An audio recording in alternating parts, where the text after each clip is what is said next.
Get started relatively soon. Just want to give people time to hop on in.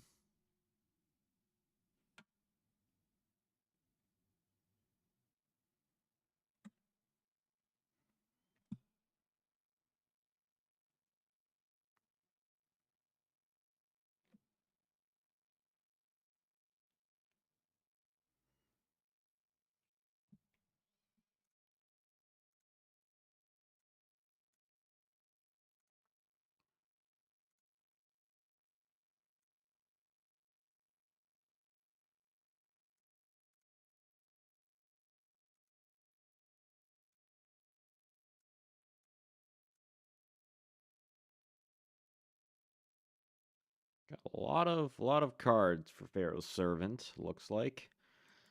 Now, will this be harder or easier than Magic Ruler? I guess we'll find out.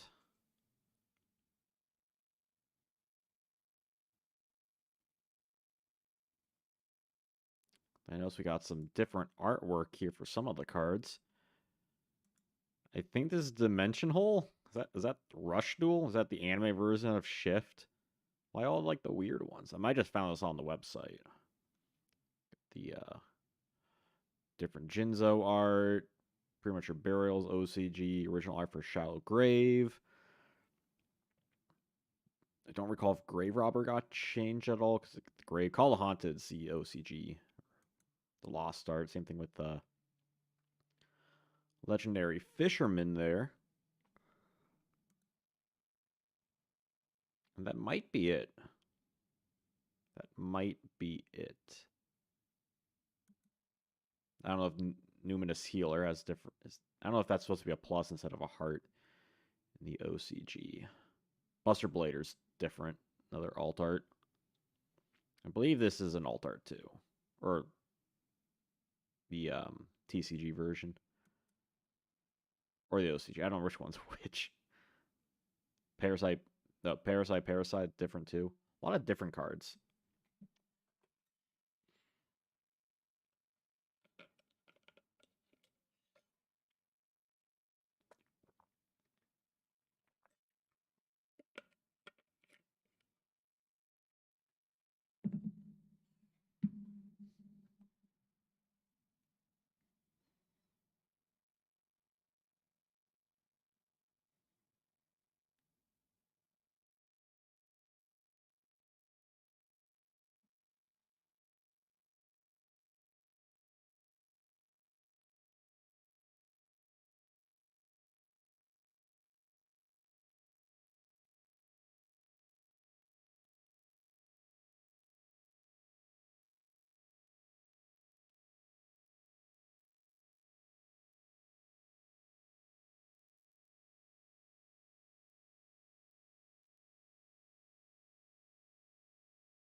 Ooh.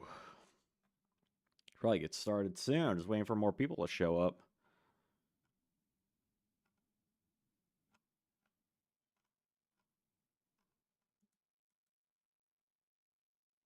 Some chatters chatting about.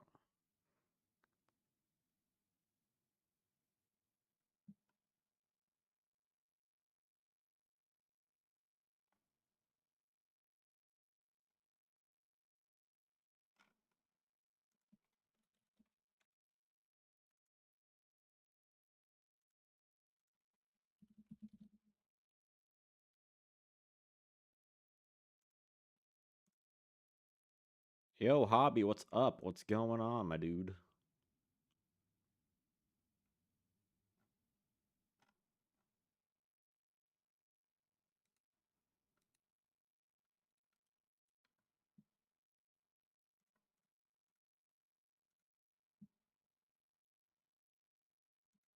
Probably get started somewhat soon.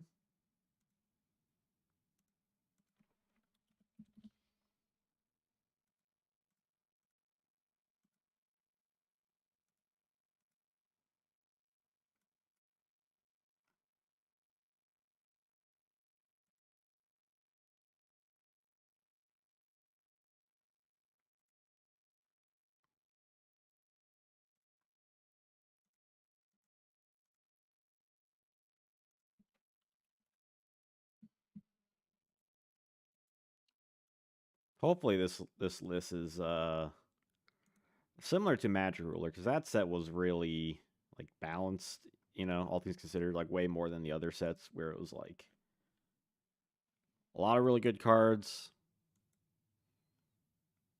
but not compared to all the bad cards. Where all the bad cards were like way more.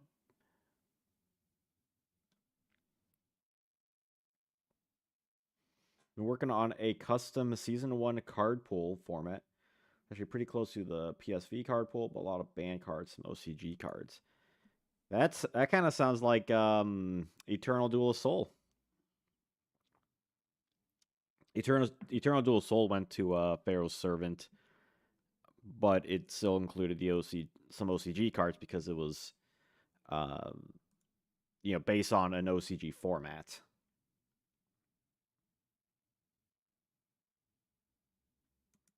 And that's pretty fun, I think, because it's like, hey, you get the pure 2002 Yu-Gi-Oh, but then you get like Meteor Black Dragon and Blue Eyes Ultimate Dragon and all that kind of fun jazz. Okay, yeah, that makes sense. I did a whole stream on Eternal Duel of Soul, and it's really fun, like building the deck. I believe I post my deck list from that on my Patreon. Definitely gives like a unique twist to the game, which is what the video game should do. Because I feel like if video games was just strictly like, hey, this is up to Pharaoh's Servant and that's all, then it's like, well, the only benefit you're getting is that you can play on the go, and that's kind of it. As opposed to having like a whole new experience, which I think is really fun.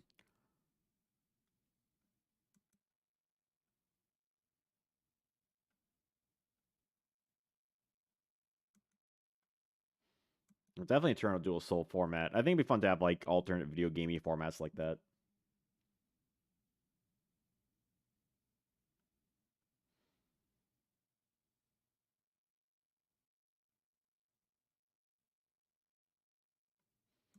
I think we'll get started at 10 minutes, so about 20 more seconds. Lots of research and getting understanding of what cards power creep what. Oh yeah, no, I'm sure it's like a ton of work to like figure out what works with what, without making something too overpowered or too underpowered. All right, so we should probably get started here. So S rank, definitely Jinzo. I think Jinzo's definitely up there. I feel like any banned cards should be on there, right? I think that's kind of what we were looking at before. Oh, Imperial Order, definitely us ranking that bad boy.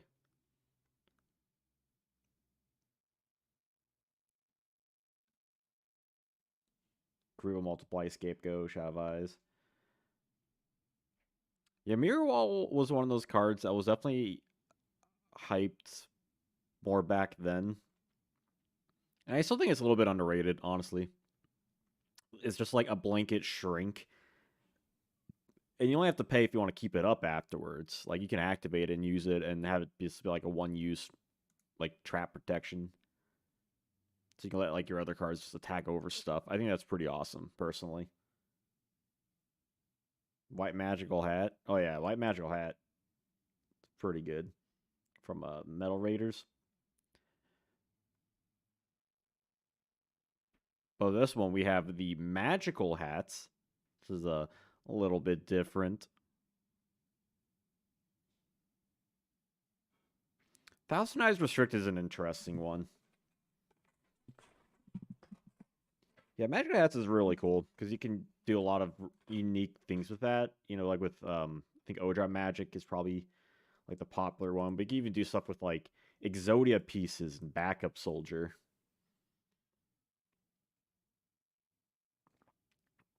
Like just the fact that you can pull stuff from the deck and just it's kind of like a weird roundabout foolish burial in a way. Yeah, to revive stuff with. It is like crazy unique in that regard. Get out of here.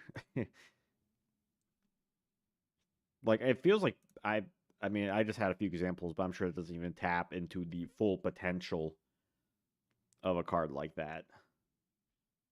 Because we don't really get many stuff like it. I kind of wish it was more like the anime where you can like keep it on field and then like it activates traps. Like that'd be way overpowered though, right? The anime version of magical hats. Like that card is nutty.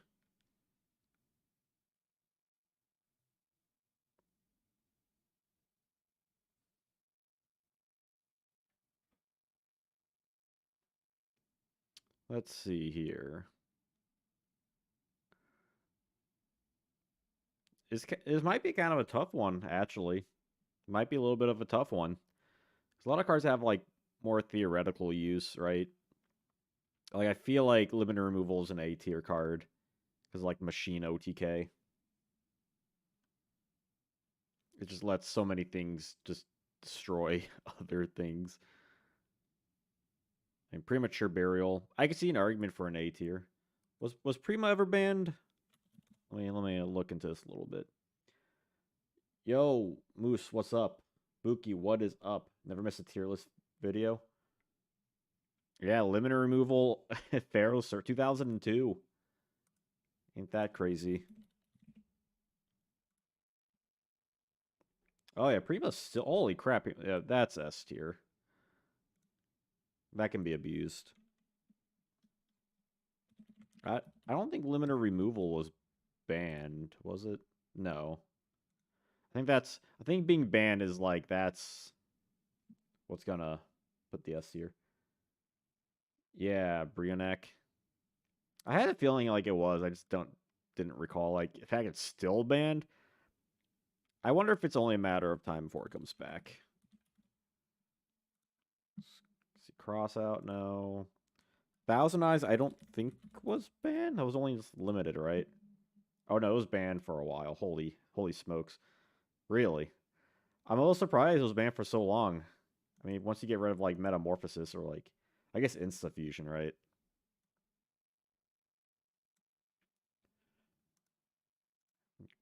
I was Cold Wave banned. I'm just thinking of like ones that I would think yeah, absolutely it was. I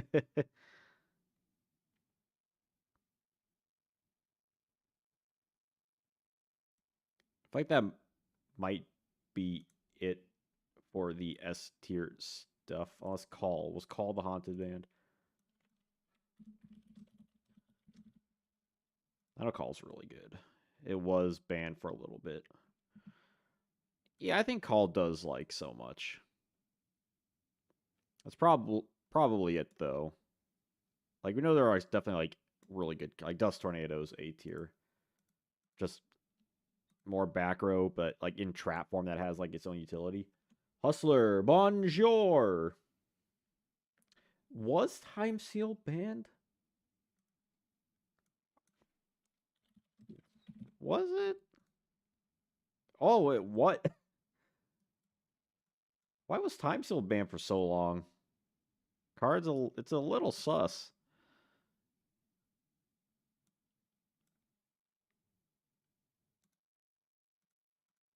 Classic Konami. Yeah, but like, I don't know. The oddest stuff was only around for a relatively short amount of time. Tyler, howdy, howdy, howdy.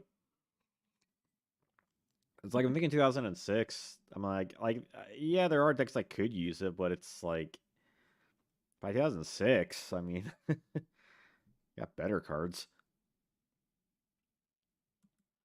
especially with Yada banned so like early on. What was it banned in the like the first ban list, not brought back since, right?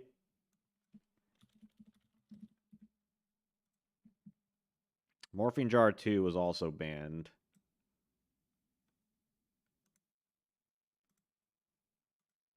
It is wild. I'm pretty confident. S here for Morphine Jar 2. I mean, empty jar is a thing, right?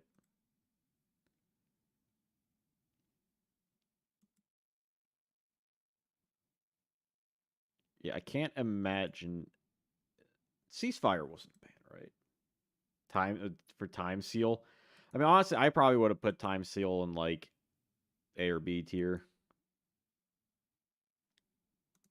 But I suppose it does have its place. Was Ceasefire banned? It was not. Okay. Now I'm like going crazy. I'm like, oh god, what was banned? Was everything banned? I feel like being banned is like that's at least credentials for the S tier. I think that's what we've established in the previous video.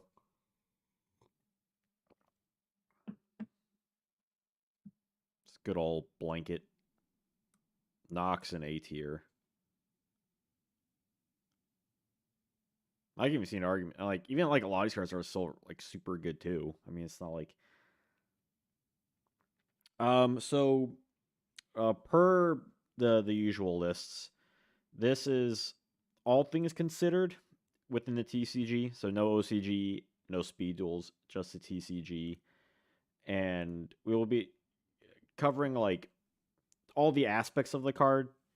So like if it was like really good for a certain amount of time, and like why was it good? Uh, like can be played like nowadays. Um, just like all things in general, like the card design, how it like if people are able to like use it, that sort of stuff.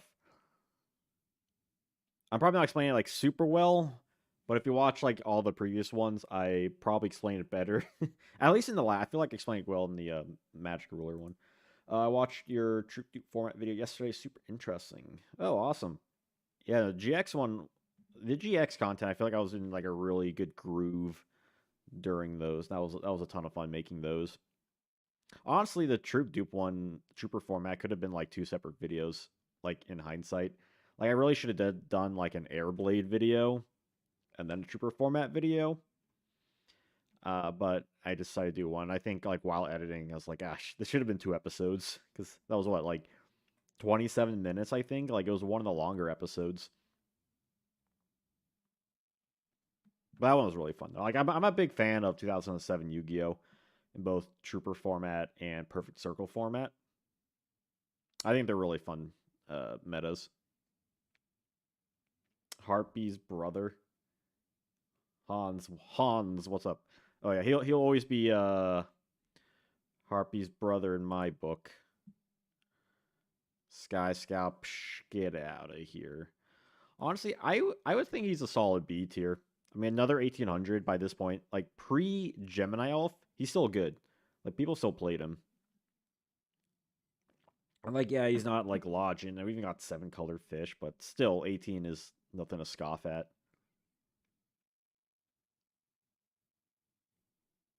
Forever, Harpies, brother. Gravity Bind, I would say, is A tier. It just stops so many things.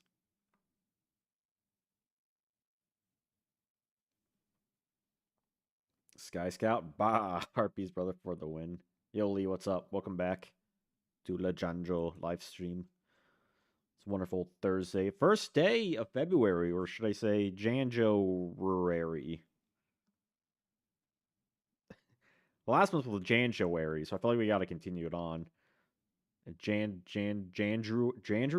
Janjo-rary? I don't. I hate the rue in February. Like everyone says February. Just get rid of the rue. I don't think Gravity Bind was. I think it was limited, but I could be blind. Nope, it was limited. That's the farthest it's ever gotten. It was limited between September 06 to March 2011. But didn't he get Harpy support back then?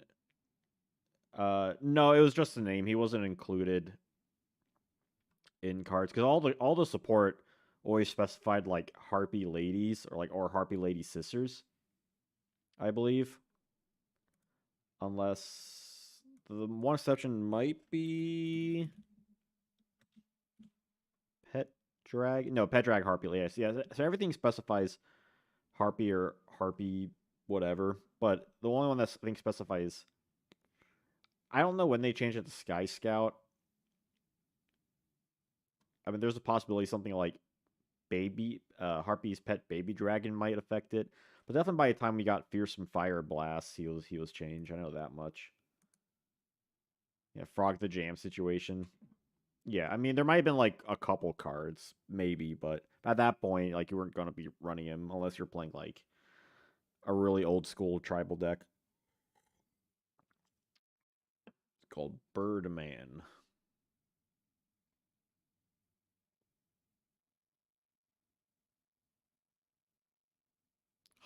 Red Ice Dragon? I know 100 Eyes Dragon. Wasn't it always 100 Eyes Dragon? So he's a brother no one wanted to play with. Yeah, he was the weird one in the family. he was the adopted Harpy's adopted brother. How about that? Can that be like his official name? Harpy's adopted brother. Frog the Jam. I think that's another thing. I don't mind Slime Toad because it's also just kind of like a fun name, but Frog the Jam is like the classic name, isn't it?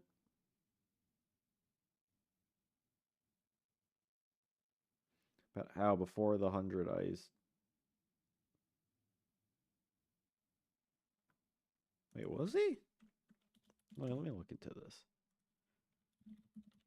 It wasn't that long ago when I discussed 100 Eyes Dragon.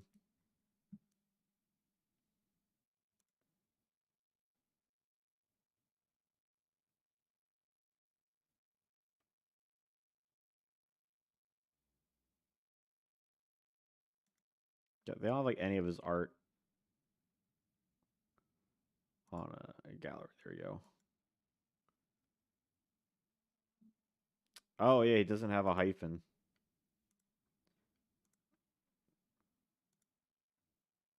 He,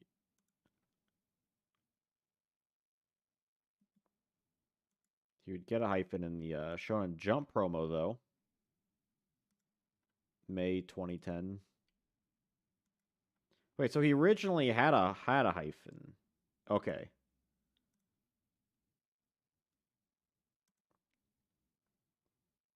So with the hyphen, he was a red eyes dragon. That's so weird. Thank you for sharing that.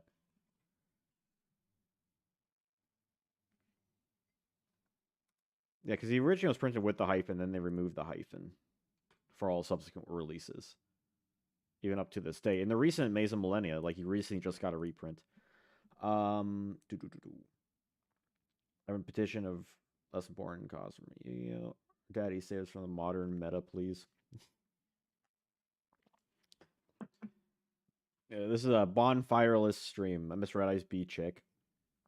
Yeah, Red Eyes B Chick was always fun because like when I first saw the card when the set was coming out, it always was really cool for me because like oh Red Eyes is getting like it's another Red Eyes card. You know this is before art really archetypal support, so it was like whoa, it's a little baby Red Eyes.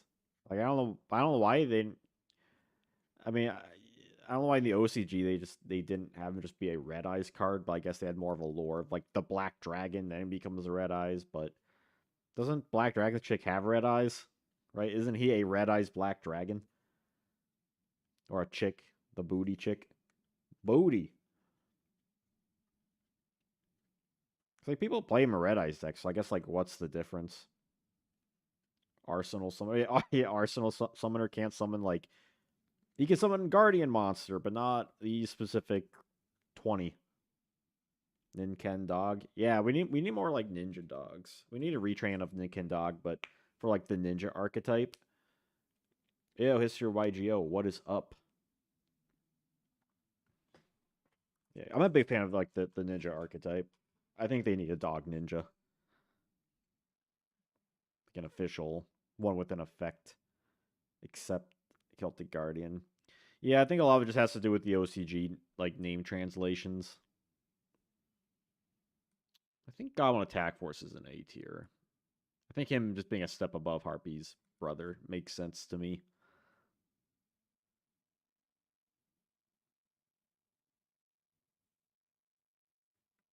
Celtic Guardian, no love, no love. He needs more of an archetype. Stop getting us like one card every 7 years. Ceasefire, I do think is an A tier. Your Ninka book. mean, I suppose you could add him in a ninja deck. It just wouldn't be optimal, like a modern ninja deck. But if you're running like one in like goat format or something, you only got so many options. They should make a Grandpa's deck archetype like they do with Legal Sarcophagus light cards. Yeah, I mean, that'd be cool. The problem with Grandpa's deck is that I feel like you would have to have like retrains of like all like Yugi's like at least the way I would do it is that you would have like retrains of all like Yugi's monsters that haven't got its own special things like Beaver Warrior, Feral Imp, uh, Winged Dragon guarding the fortress, but have them be like in a unified theme. That's how I would do it. You know, kind of like Memento, but not like scary. Magic Celtic Guardian being some security guard from 98 Glasgow. I see them all at the Renaissance Festival.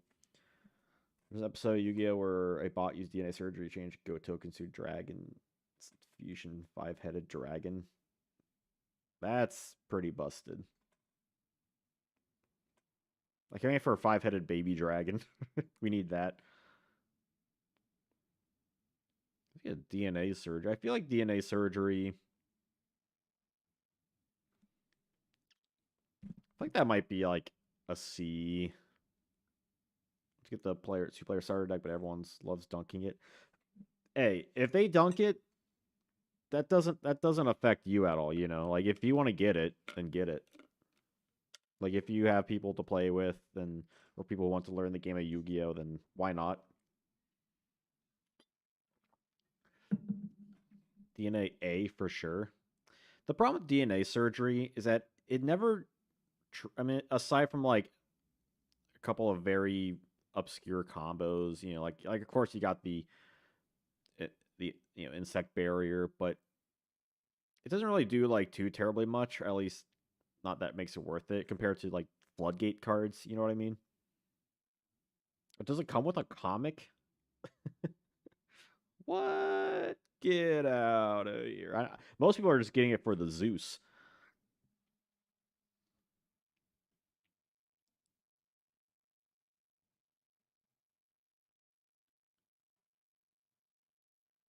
Kind of. Is it like a little like tiny book?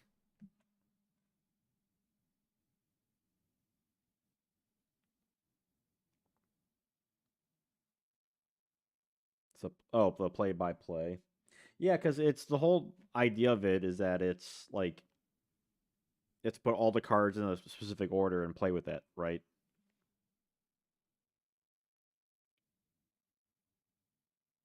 I think Grave, Shallow Grave is an A or B. I think the problem with this set is that there's a lot of cards that are like really solid. Like I feel like there is like a harsh line between really solid cards and not solid cards. For early Yu-Gi-Oh! DNA surgery alone, because yeah, like it was considered a combo, but it wasn't good. Like it definitely seems like a card that could theoretically be good if Konami just printed the right card for it. Like yeah, we have there can be only one and stuff like that. Goes in match. But usually, like you just play those cards already, and they're good enough. Goblin Tap Force to win his game. Goblin's really good. I mean, it definitely has like downside of just his kind of one use thing, but very solid A tier. I want to use all the cool cards and Zeus. B tier for Beast of Tower. Oh, my enemy, what's up? Beast Tower is really cool. He is the first TCG exclusive card. So if you didn't know that, now you know. Skip your own standby phase. I believe this card was it like Solomon's Law Book, I think, the one that skips your standby phase. I believe it was made in mine with Mirror Wall. So you don't have to pay the cost, and like some cards like that. I think Grave Robbers like that too. or at the very least mirror wall. But I think the idea, you can also use it with Imperial Order too. Like that's like the whole idea is to skip maintenance costs. I believe that's what the card was designed to do. Wing Reaver I really like. Well, Mirage and Nightmare wasn't out yet, but you could do that though. Um, Wing Reaver I really like because it's for a while it's kind of the only fairy boss monster. It's better Grave Robber or Double Spell. Depends on your situation. Um, I mean, I prefer Grave Robber just because I like the art, and theoretically, I think Grave Robber is kind of an underrated card. I think there's a lot of really cool stuff you could use with it. Yeah, the 2000 life point kind of sucks, but like if you're stealing like a very powerful card, like what's 2000 life points in the scope of winning the game? Wing Reaver Grape in Championship 2004. Yeah, it's like what's the next boss monster we get for like fairies? I mean, was it Archlord Zerato? Like 2 years later.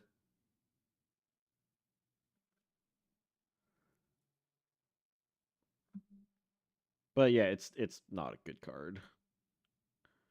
Sadly, I mean, there's just better options to have. I think Yugioh there. Maybe even Asura Priest or like Air Knight Parshath. Like they're not boss monsters. In regards of the the the coin. Let's get this to 5 likes too. We only have 3 likes. We need that YouTube engagement so they help push out this channel and shit. Dokura Yaiba, you can go down there. Maximum Overdrive. Hell yeah, 5 likes. Thank you. Thank you.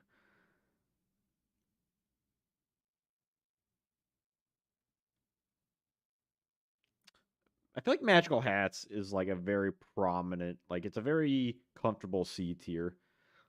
Like it's not it's it is very janky application, but it can theoretically work.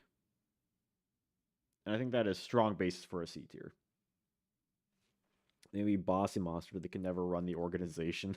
I wouldn't have Air Knight Parshath run my work.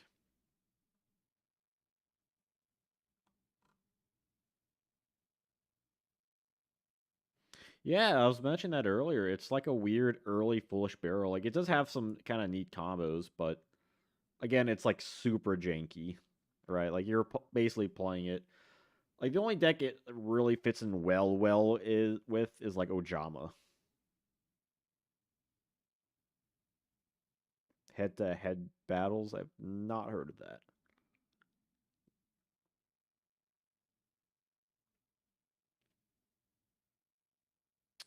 Hayabusa Knight. I think he's a B tier. That double attack is scary, especially since this is pre Mataza the Zapper.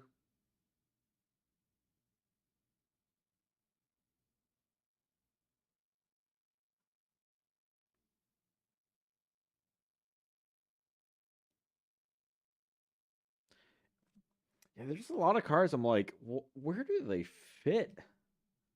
Where do they fit in? Like insect imitation? Like this card is actually kind of crazy. Like insect decks still play it, right? And like, of course, it's like very specific, but like it's insect support.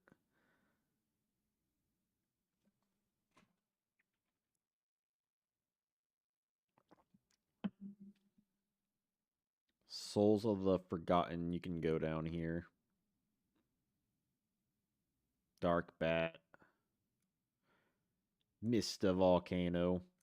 Flame Champion. I really like Flame Champion. I think he has some sick artwork, but he's alas just a weaker Mr. Volcano, which I got so many Mr. Volcanoes when this set was out.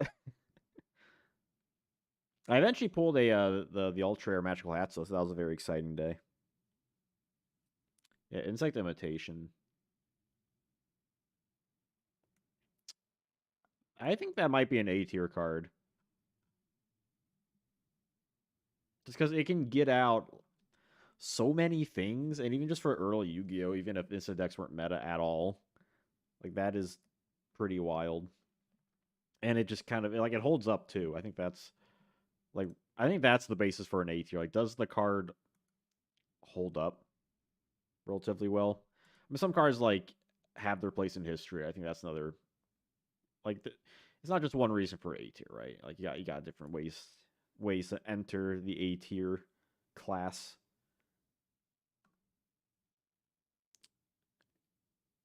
Is Flame Champion a girl?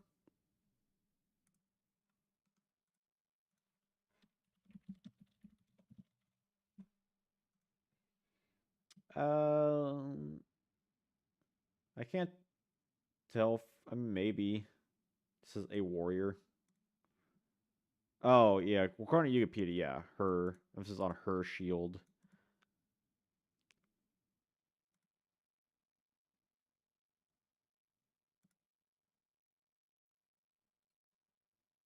Fair enough.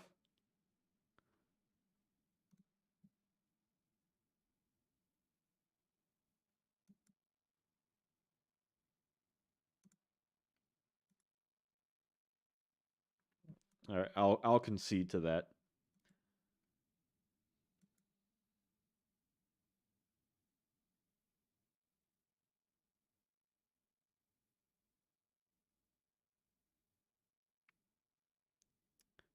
What?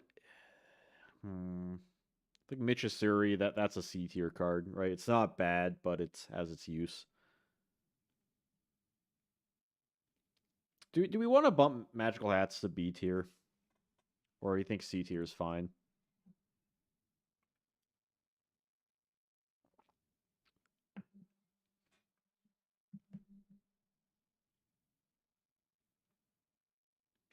Boss monster is going to be Dark Magician Girl, Trishula. Yeah, but Trishula, that's I mean, if you're picking a boss monster, that's a good pick. It's a very definitely the best, one of the best synchros of the 5Ds era. I mean, like it's up there with like Dark Strike Fighter and you know that echelon. I got 1B for Magical Hats.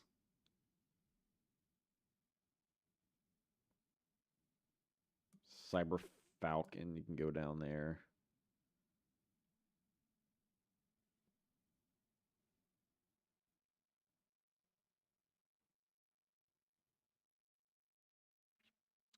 Spikebot, you can go down there.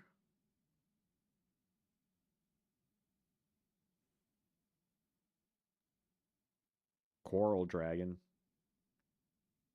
Yeah, that's getting reprinted in the starter deck, right? I really wish we got Magical Android in the starter deck. I think that card, amongst other synchros, we like really need reprinted because Magical Android isn't like great, but it only has like 2 printings, and it's like way more expensive than it has any right to be.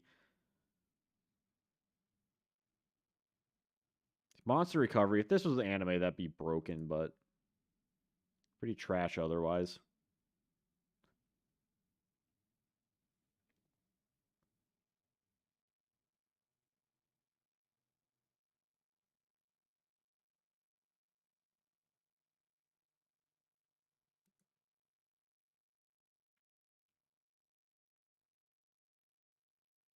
I feel like I might have to like look at my book. I'm gonna grab my Pharaoh Siren book. 1 second.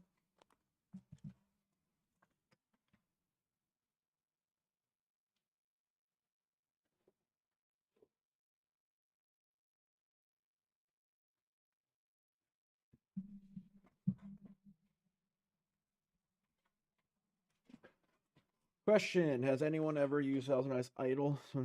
Future picked. Oh, maybe. Can't say if I have or haven't. Maybe I have back in the day. I'm sure someone has. Maybe like speed duels. Maybe. They should give us 5 extra cards instead of 4.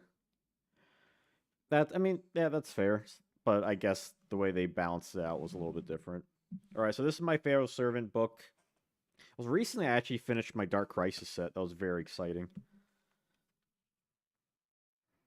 Okay, Steel Ogre Grotto number 2. I just need this because I'm like, what the hell are some of these cards doing? This is the easiest way for me to reference it. Ogre Grotto number 2, honestly, I think has like decent stats for like what it is. You know, a defensive monster with reasonable high attack, but there's just better things to use, right? Especially by this point. Like by the time this came out, you had Labyrinth Wall, Utopia versus Stardust Dragon. I mean, it's really cool that they're doing a 2-player starter deck. I mean, this is the first one they're doing, so I think it's good to support it. It's definitely something that is going to get people in the game. I've heard complaints like, well, it doesn't teach you the right things for like the meta. Well, sure, but that is a whole other topic at hand. Like, I think it'd be cool if they did like a 2-player structure decks down the line. Like, if they did something like, you know, if they took in the past the Obelisk and Slifer deck and just made it like one deck, that would have been really cool. So I hope in the future that we get more kind of unique stuff like that. And it doesn't have to be like scripted duels or anything like that. Just as long as it's, you know, 2 decks in 1, I think that's like would be a really cool way to play the game. Just like more fun stuff, you know, like we see from Pokemon. I think Yu-Gi-Oh could really benefit from doing. Like it doesn't need to have like new cards per se. Like if it's, you know, if we get like a Yugi and Kaiba 2-player thing, right? Although I will say, I really wish we got those Asian English decks. I don't know why we didn't, because I guess Konami hates the West, doesn't want to give us reprints of Bingo Machine or Illusion. Was it Magician's Soul? What the hell was the God, I can't remember. They're all like Soul Illusion Magicians. You know what I mean?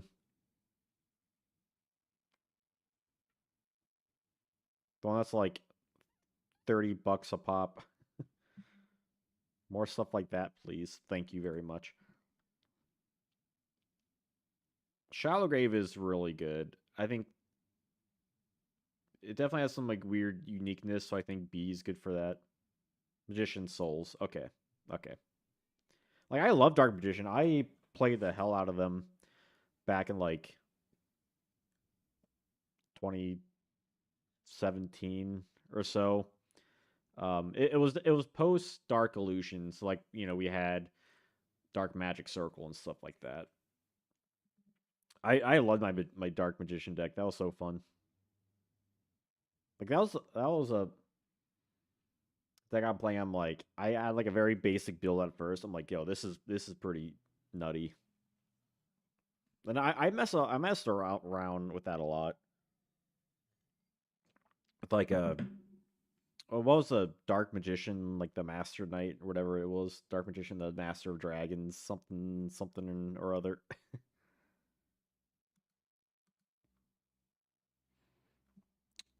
Parasite. That card is pretty garbage, right?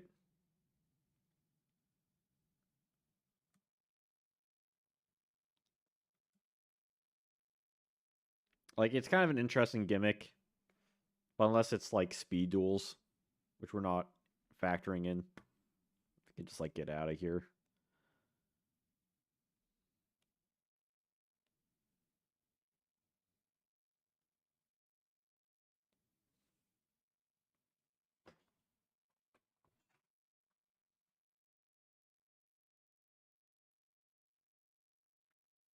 Let's see here. Let's see, I think Grave Robber is a C tier. Yeah, I'm gonna bump up Magical Hats. I think Magical Hats has like more use than like the C tier cards. I think a Chan Javelins probably goes there too. Like, there's better cards than it, but it's not inherently bad. I feel like with like magical hats, it's kind of like the only thing quite like that. Mirror Wall, I think Mirror Wall is a B tier too. I think Mirror Wall is really underrated.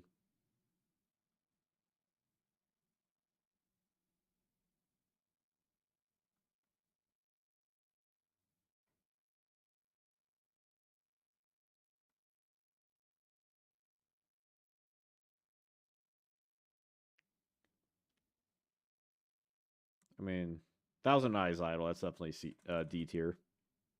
That one's just really bad. What are some of these cards? My little Pharaoh servant book here.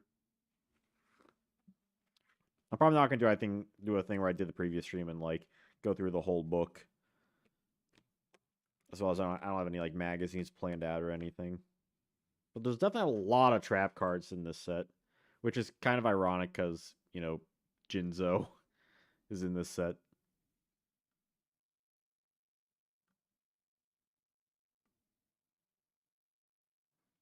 Let's see, the Eye of Truth.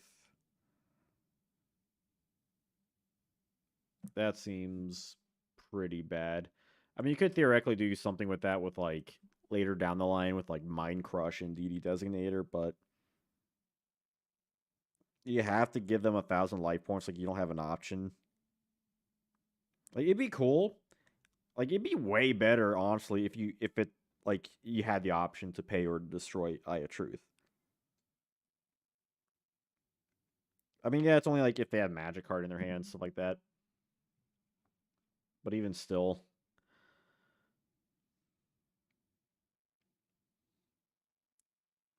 just have better cards that do that kind of stuff.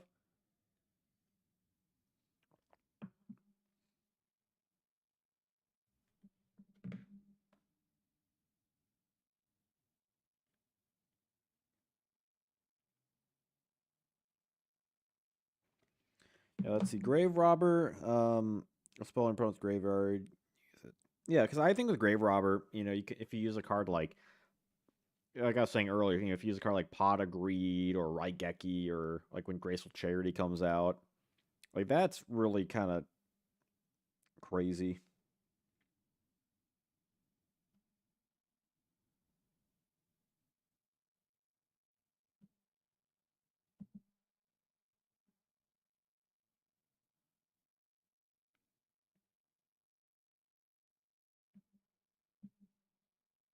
Let's see, gift. Let's see. Actually, let's seven completed. Oh, is this in like? Well, I already butchered. This might have been in like its numerical order. Now I'm looking at the set. Yeah, they might have been in numerical order. In the age of generic staples, Grave Robber Double Soul are excellent. Yeah, like nowadays. Nowadays, not so much. But back then, yeah. I mean, especially give it a year. Like there's a ton of cards. 2,000 life points doesn't cost a lot, but a lot of people hated cards that just cost life points in general. Solemn Judgment is like the famous example. And yeah, it's half your life points, so it's. But that could also potentially be like 4,000 life points and negate a card. Like, yeah, you can't use it late game, but sometimes you just get that nice advantage. I definitely want to see people use it more for sure. But I would feel a little dirty bumping up to like a B tier just because like no one plays it. At least like Mirror Wall, like once on Blue Moon, you'll see. Seven complete is kind of neat because you can increase like attack or defense, but we have just better cards before and after. Right, we have access to spare. Malevolent Nuzzler, get a little more utility, or like Horn of the Unicorn. Even after that, after this, you'll get the not too much longer Unite with we stand and stuff. It's It's kind of like a mid-game card, right? Grave Robber, where you don't want to use it like too late game if you don't have enough, because you don't might not have enough life points. But early enough, you might not have like the right target. So it's a really like sweet spot card, but theoretically, it could do a lot. Around the time the set release, a guy came to the store. We're always playing at warned us about a six deck with 3 blue eyes. Hey, you get yeah, fear the blue eyes white dragon, right? Fear the blue eyes.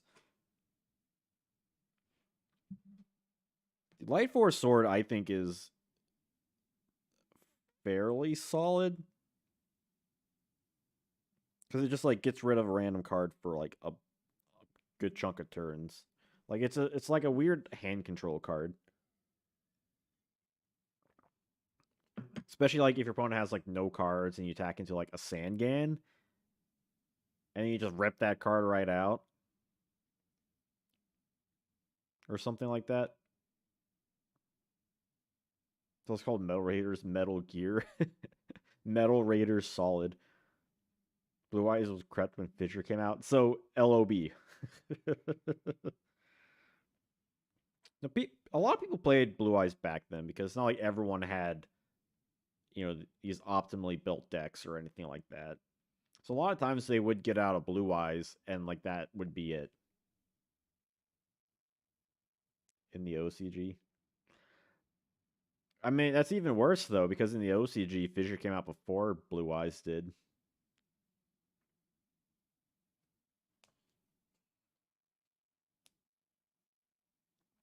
I mean, you already had Fissure and Dark Hole. But also the same set Blue Eyes came out in the OCG. We also got Raigeki. So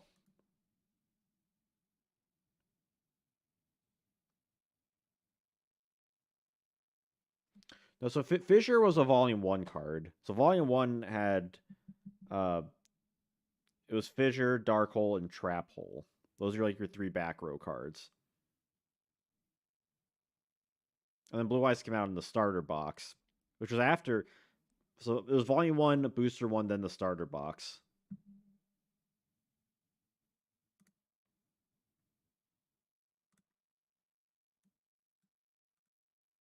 Unless I am mistaken. I will double check. I am not mistaken. Excellent.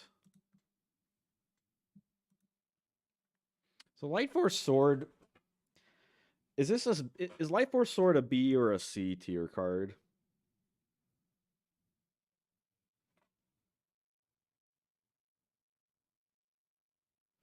Honestly, the thing that came out for Blue Eyes that was a counter Blue Eyes was Dragon Capture Jar. D tier.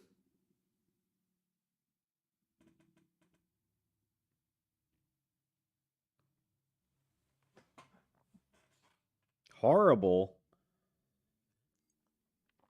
I don't think it's necessarily horrible. I mean, you get a card out for like 3 turns right out of your hand. Has it ever been useful? I feel like I've seen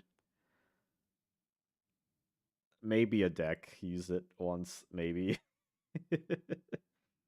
Right? Is it worse than like Grave Robber or Mishizuri and stuff? Like, is it outright bad? So many cards. Effects you discard random card from most hand. Like, if you use this like later down the line with like a deck with like Don Zalug and like Time Seal and stuff.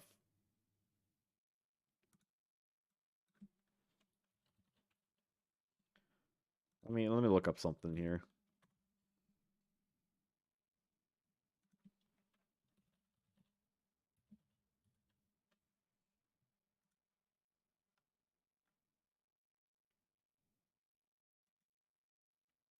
Hmm.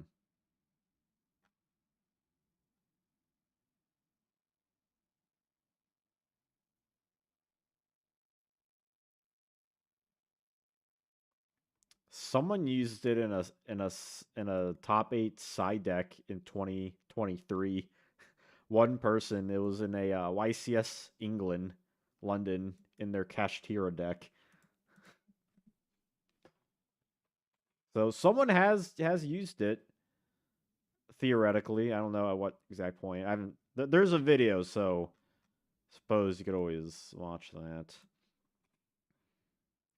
I think B, especially now, it's not good, but it's better than most stuff in Pharaoh server. Yeah, that's what I'm saying. I'll settle with C. I'll settle with C.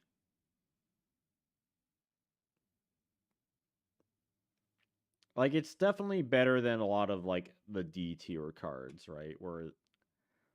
And it does something rather unique as opposed to like, these cards are just outright bad or like seven completed. It's just like it came out way too late to be like good. Like if this was a Metal Raiders, it would be way better.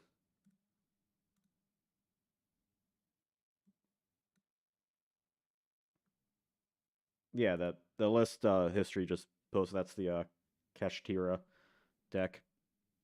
Yeah, like imagine if Seven Completed was released in Metal Raiders. People would maybe play the card. Like, yeah, we got Stim Pack, but at least this one you could increase attack or defense and it wouldn't decrease your life points. But by this point, it's it's just a bunch of Meshuggah.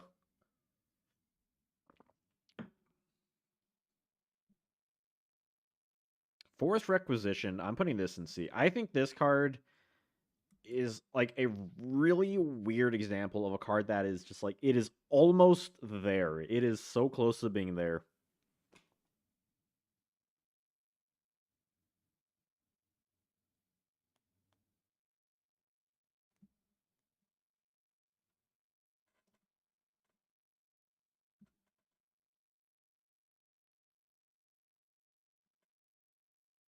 Almost at 10 likes, by the way. It's very exciting. Chain Destruction is kind of interesting. So when a monster summon with less than 2,000 attack, monster not destroyed, but all copies of that in the player's hand and deck are destroyed. I mean, that's kind of wild, but it's like a weird. It's like a weird trap hole, right? Chain Destruction. Of course, like it was used for like anti Exodia in the manga, but doesn't really apply here. Like I feel like people have used Chain Destruction. Like it's definitely a really unique card. Like if you need to get something completely like out of the deck. Okay, I did see there were a couple decks.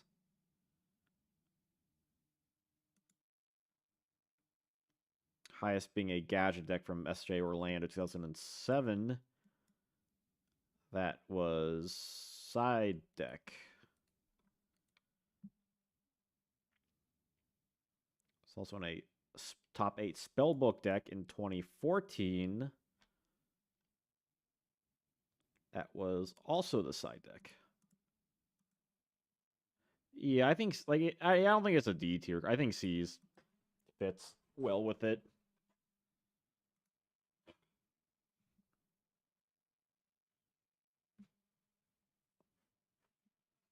The gadget deck that played it side was probably counter Troop Troop.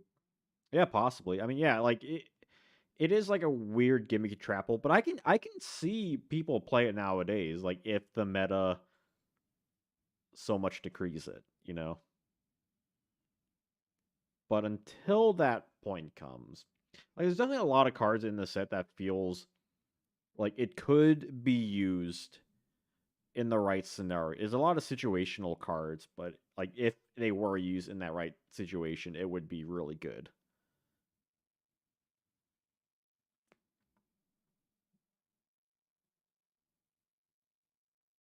Overdrive, Oni Tank.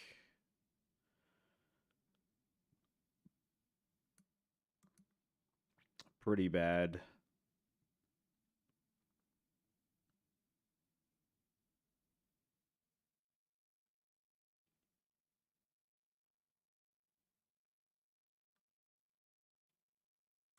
Gear Freed's A. Overdrive is really cool. I mean, you could play them in like an Imperial format machine deck,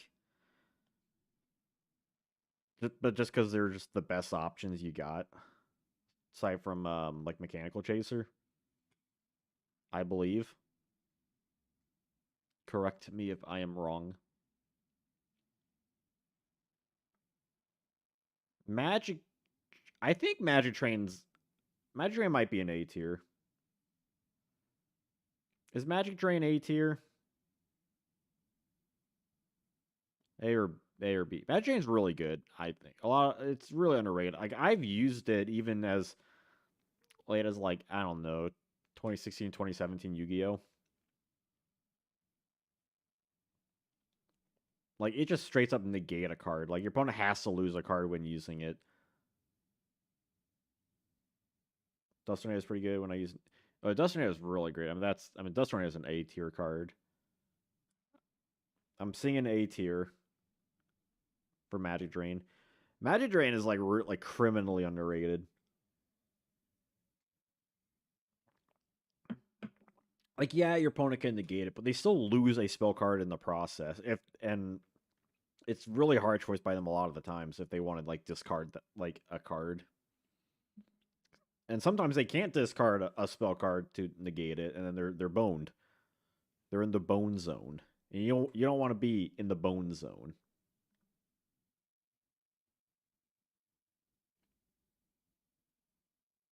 Skull Mariner, I'm going to put in C tier because he was used in some like Kairishin decks like a year ago, like a year or two ago.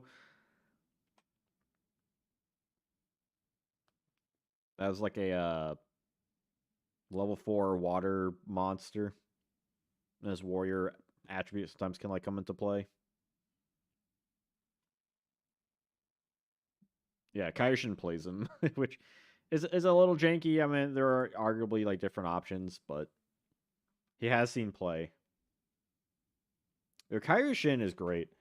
I have the cards for that deck. I've built the deck. I'm honestly shocked that Fish Sonar has like remained as low price as it does. Like I don't care for market watches. I think it makes me too like nervous, and you end up spending like way too much money. But that's definitely a card I'm like, how is this card not gone up to like $30? Because it just like hasn't been reprinted. It's such a rather generic searcher. And like I feel like most of the cards that are like the good cards in the legendary duelist sets usually jack up in value. Oh yeah, we got Skull Invitation for sure. Right down here. The Kaioshin control is really fun. I really appreciate that we got a deck like that. So, Gift of the Mystical Elf. Now, so Gift of the Mystical Elf. Fun fact here, trivia with Janjo baby. When Gift of the Mystical Elf was originally printed in the OCG, it had a weird like ruling with it that it would like increase your life points by 300 like each time there's a monster. Instead of like all at once. So what would happen is that you'd play Fire Princess, right? And so if you're familiar with Fire Princess Burn, every time you gain life points, you inflict damage. Well, with the original OCG version, it would be 300 each for each monster. So it'd be like Fire Princess gets an effect for each monster, basically. Skull Invitation is really, really neat. That's what you like. Was it like 300 damage for each card sent? Each card sent to the graveyard, inflict 300 damage to the owners. Okay, so affects both people every time. Yeah, that's kind of neat. Yeah, unfortunately, this is not the OCG, and as such, it is not particularly good at all. Just because, just I don't know, just play Dying Keto. Scarification, I could see an argument for C. I could even see an argument for B.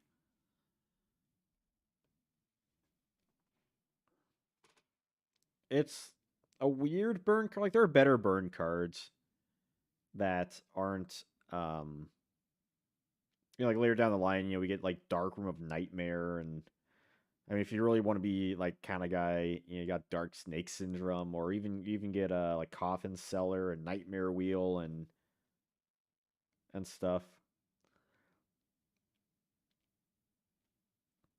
So it's like it's rather generic, but I guess it still works. I I'm thinking B tier. That's where my mind's at. Confrontation on grass. Oh goodness. I, I dare not even think. It's such a cool looking card too. I really love the look of Confrontation. Might be one of my favorite looking cards from the set. Though you gotta be careful though, 'cause it can hurt you too. It can hurt you too. We want that happening.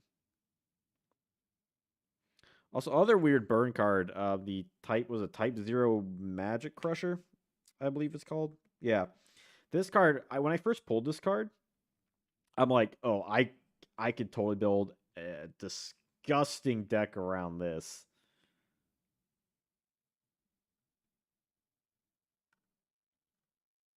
Also, what's up, TDOza? I don't think I've seen you in the stream yet. Yeah, Type Zero Magic Crusher. So each magic card you discard from your hand, you inflict 500 points of damage. So like my whole strategy was just building a handful of magic cards and just like dumping them. Now, of course, you do kind of have a limit to this, right? Because not only you got to defend yourself, you're also losing a ton of cards. Only inflict 500 damage. So you're like at max, you're spending like what? I mean, you can inflict 3K max ideally, right? If you have like if it's your turn and you draw and you have 7 cards in hand, that is being incredibly generous. Like you may get like 1,000 from this, but you're losing so many nice resources. It almost feels like a deck, like a card that they could have made a deck around, right? Where it's about like you have spells that like use stuff in the graveyard and stuff. But I think, unfortunately, as it is D tier. I think it's just like inherently just makes your deck worse. And that's not very fun.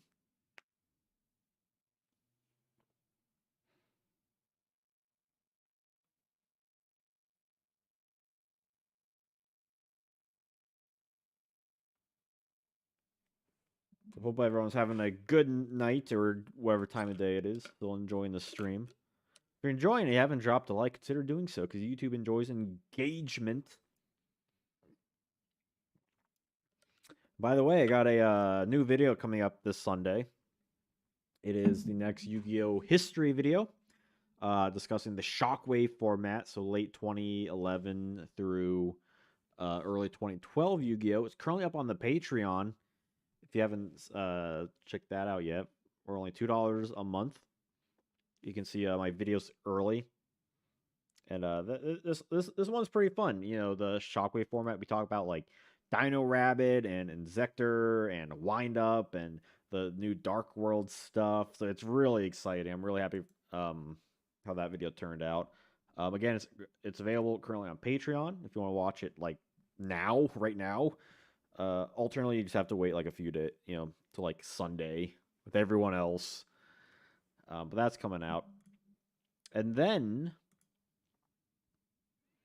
I believe it'll be on the 18th is planned for the next Yu-Gi-Oh! CG, in which you'll be able to also watch that early when I upload it, which is usually right after the current video gets right after like the next video gets posted. Probably have that ready for Patreon. That one's gonna be really cool too. I believe that is the starter box video, which should be pretty fun. Starter box video. Talk about Blue Eyes and Raigeki and stuff. Keep a lookout for that.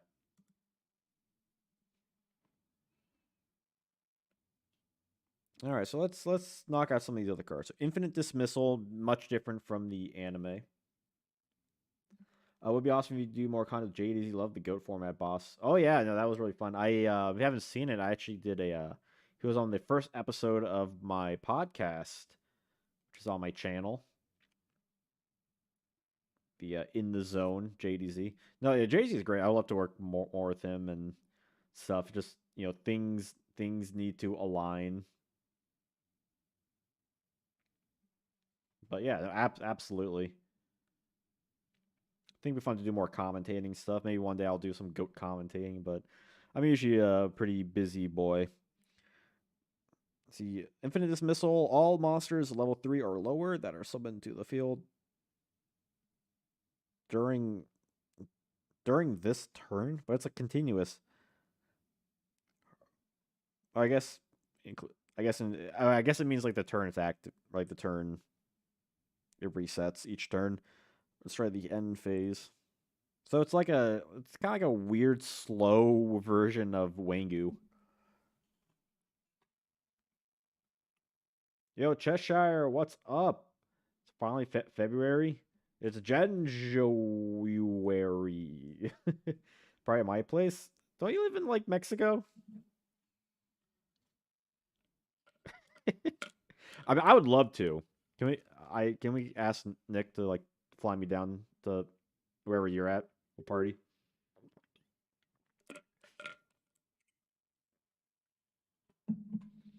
But did people ever actually use infinite dismissal though?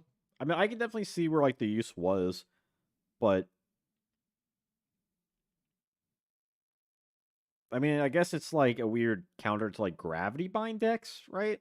That's the idea. Anti-gravity bind. But then just I don't know, play backer removal, cloud control. Oh, I finally got paid. Yes, I was very excited. I was like the first person hitting Nick up about that yesterday when he put like the thing out. Which anyone watching, by the way, I got paid today. It's been 3 months. My job is official now. Yeah, I'm gonna hang out with Omar and some other friends this Saturday. Um, I haven't seen this. What's this side game like? Let me check format. Check FL. I mean, I'd love to visit Mexico. I think that'd be really fun. Big fan of Mexican food. But even like this set though, you even got like Dust Tornado and Jinzo. It's only one recent event. Let's see, Arados was not playing any in the side. B-Sox was not playing any in the side. Um, I'll take your word for it. I'll give it a C. I definitely see its use as like it's like a floodgate card, right? That's kind of unique for the time.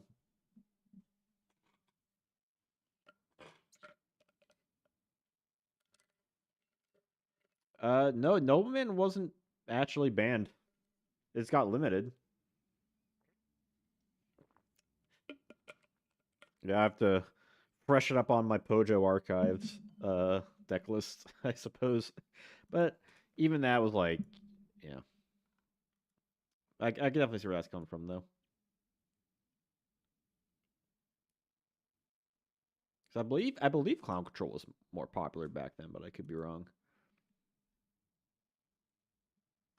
Yeah, so yeah, S rank is like these are all the cards that were banned at one point in time, and or still are.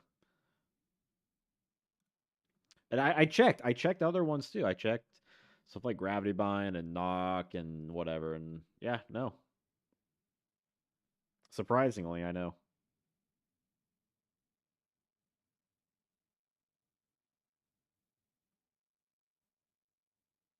I feel like Ground Collapse is a beat just for like lockdown decks.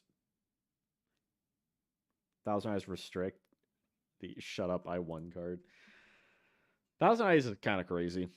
I'm honestly like surprised that card was banned as long as it was. But I guess like after hit Metamorphosis, I guess they were still didn't want like insta-fusion shenanigans.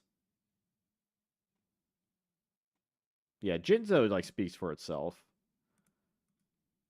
Right? Like a lot of these cards speak for themselves. I think maybe except for like these. And Prima's still banned. Imperial still. These two are still banned. I think Cold Wave's still banned too. Yep. First one is Jinzo. This is the Takahashi art. So Takahashi released. So like there was a set. There's like a premium set that was released that had a bunch of like new artwork drawn by Takahashi. You see one here, and down here is Buster Blader. There's a bunch of other ones I got these like Takahashi art. It's actually signed by him too, like on the art. That when you actually like look at them, he did a bunch of stuff like that. Yeah, the anniversary pack, and a lot of them look really cool. He like Celtic Guardian.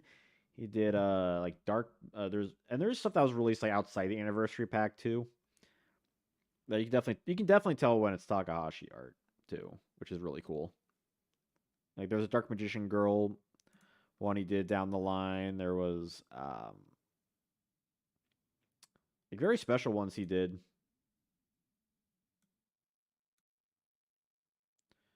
to like when he was doing like very like limited release stuff. Like there was like the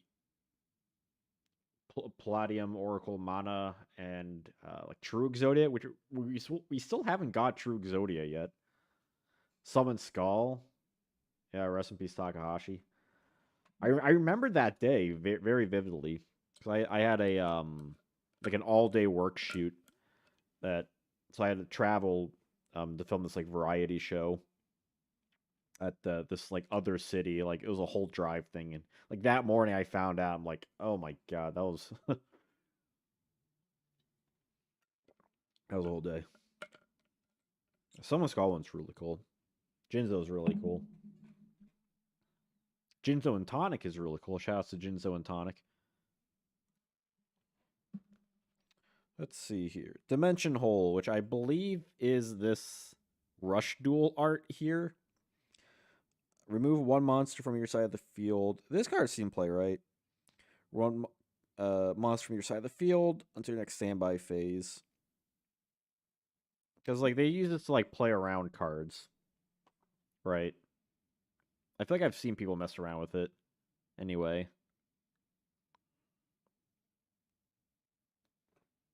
I feel like this is a C tier card.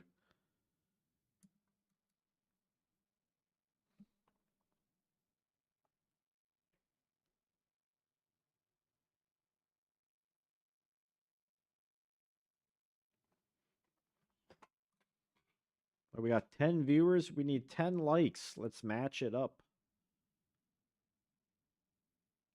So far, it's like looking fairly balanced, all things considered. Maybe even more so than Magic Ruler. Got 9 likes. Just need one more. Just one more before you. Oh, 11 likes. Well, that's even better. I'll settle. I'll settle for that.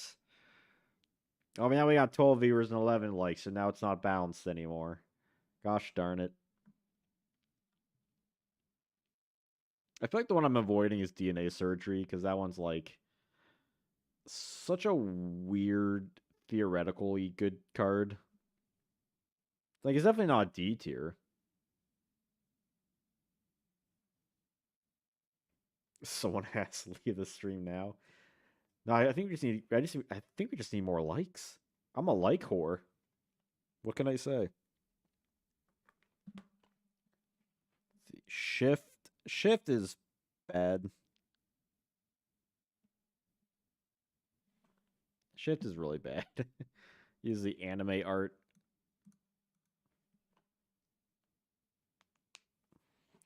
Goodness gracious.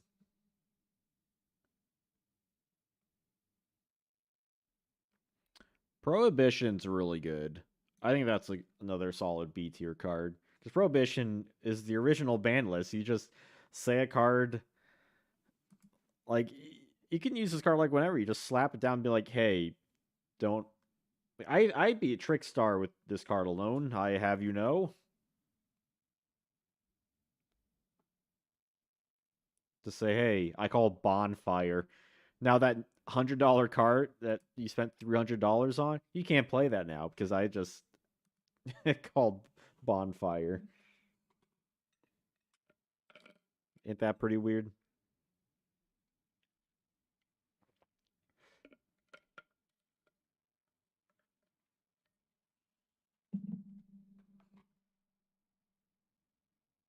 See, Burning Lands, I think goes in D.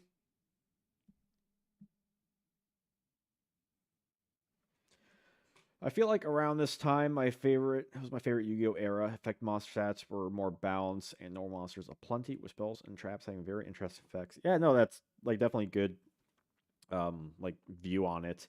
Uh the format that's played around here is actually called Imperial format.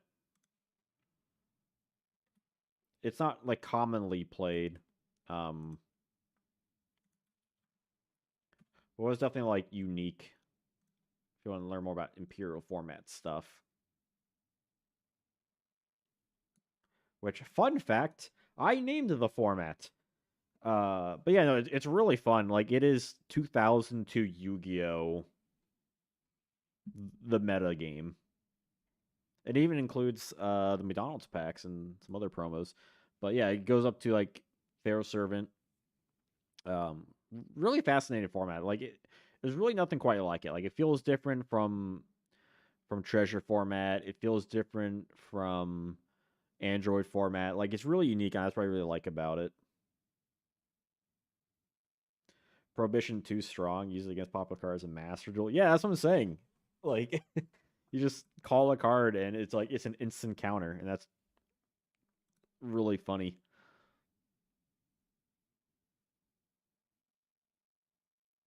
Like you can always plop that in a deck if you just want to be like, I know what they're going to be running. Like my opponent. So when I've done the Pharaoh Servant like draft stuff, because I bought one of the boxes and my friend and I like split the packs. He ended up getting a Prohibition, and that card is so annoying in sealed play.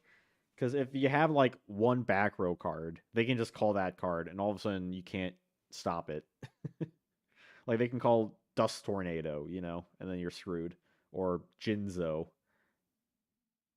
It's like crap. What do I do now?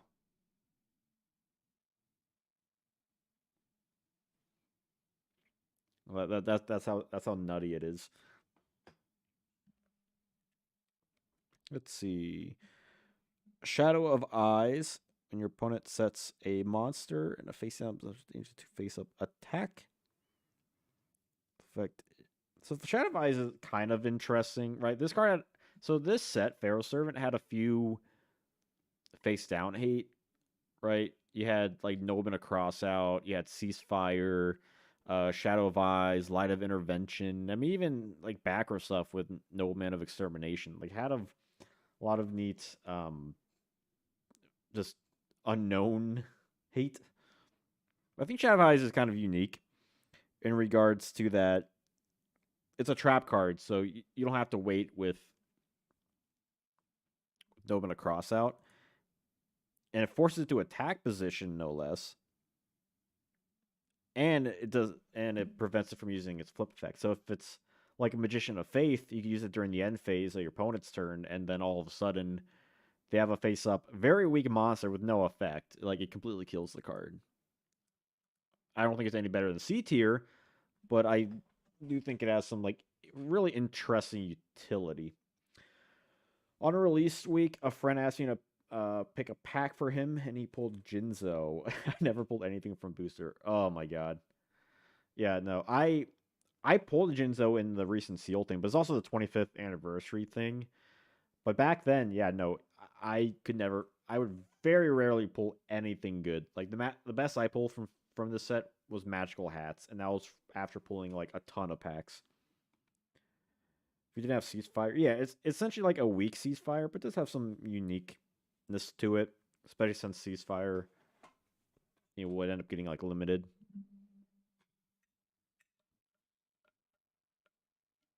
Because it does have some like like if you're facing against a like a flip control deck or something like that, it's really cool. 7 open and anniversary boosters.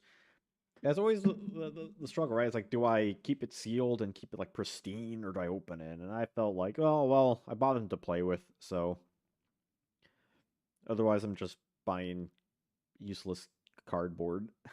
But I could definitely see the sentiment. I did consider buying like a separate one too, just to have, but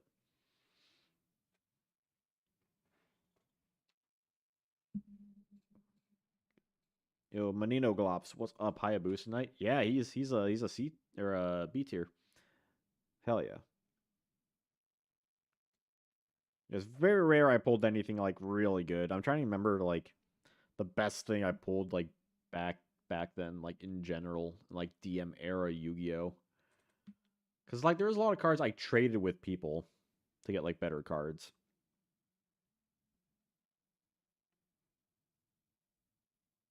But it's hard for me to think like a specific one. I think I'll open them, but eventually. Yeah.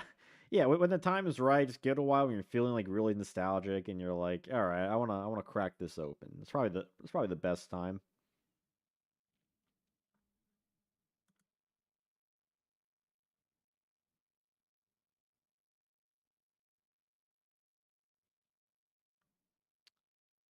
I'm gonna say Buster Blader is a B tier. B for This is Buster Blader tier. How about that? I don't think he's like an A tier, but he definitely has like uses. I think because a lot of cards kind of need him to do stuff like Dark Paladin or like Buster Blader decks.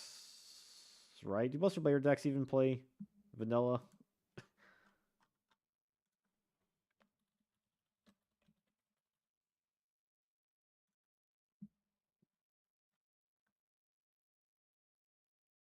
He's been in a few decks, mostly between 2016 and 19 at least.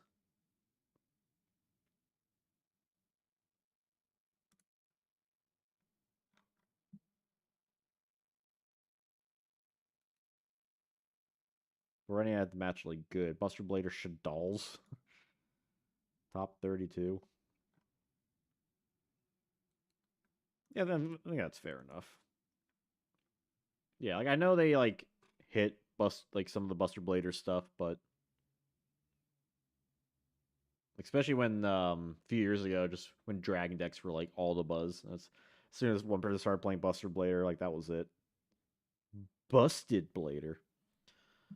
Buster Blader makes me bust. Let's see. Drill Bug. When it inflicts damage to your opponent's life point, parasite support. Yeah, you're bad. I'll put you next to your buddy.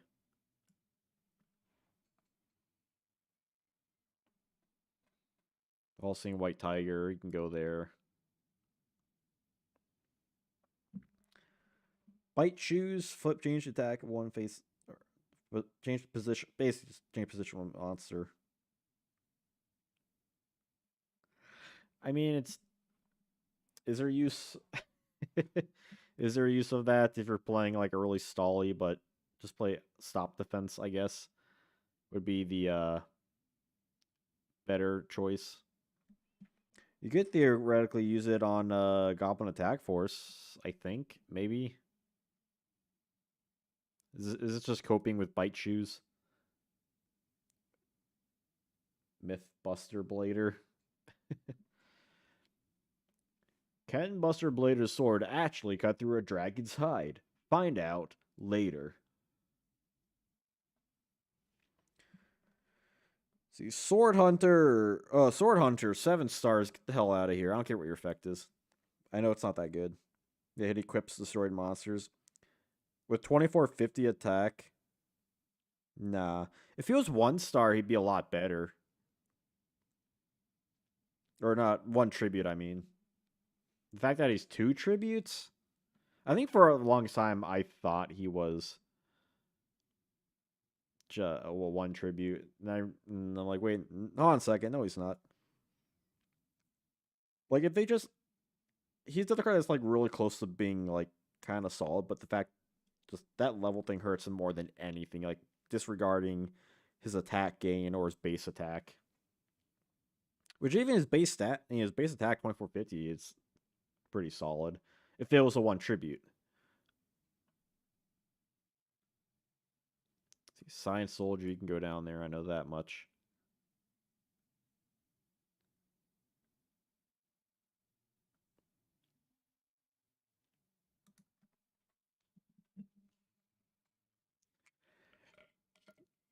Sure, but in the TCG,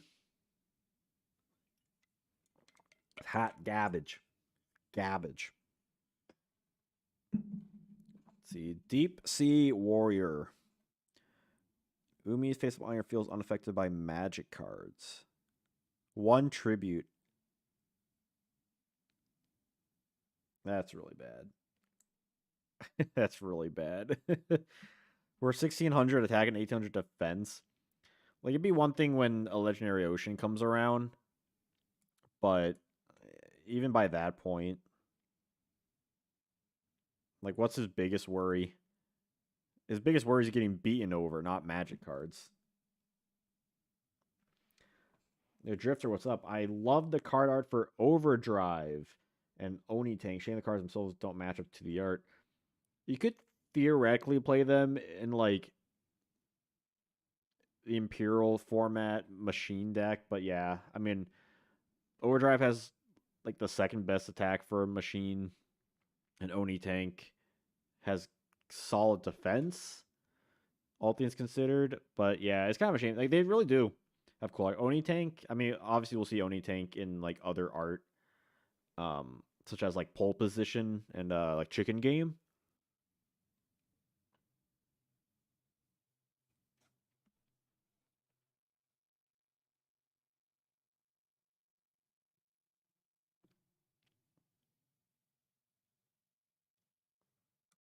Yeah, I don't cover the like, on release formats, like pre-list formats, aside from LOB. But yeah, the tanks, like, are really cool looking for sure. So at least in, like, that, you have the like, limiter removal running rampant. Remember having a pump up overdrive with 7 completed back when I was, like, it only heavy stormed. That's terrible. Yeah, they aren't official. I think LOB should at the very least, though, because that's the one that has a reason for existing, pre-ban list. Although, honestly, I don't even know if the freaking starter decks were even out, like, by that point. I think that's still, like, honestly, up in the air. Yeah, you hate when you equip all these cards, buff it up, and then boom, they just get wrecked. Or you tack into a battle trap later down the line. God forbid. A legendary fisherman. This card was stolen from me back in the day, and I never forgot about that. I'm at 1850. Umi. So if it has Umi, it would get a buff. Unaffected by any magic cards, cannot be targeted by your opponent's monsters. That's solid enough. He's not a great card, but I think that's a solid C tier. Right? 13 people and 14 likes. My YouTube has not updated apparently because it's telling me 11 with 13. Who stole it? It was a neighbor. Um,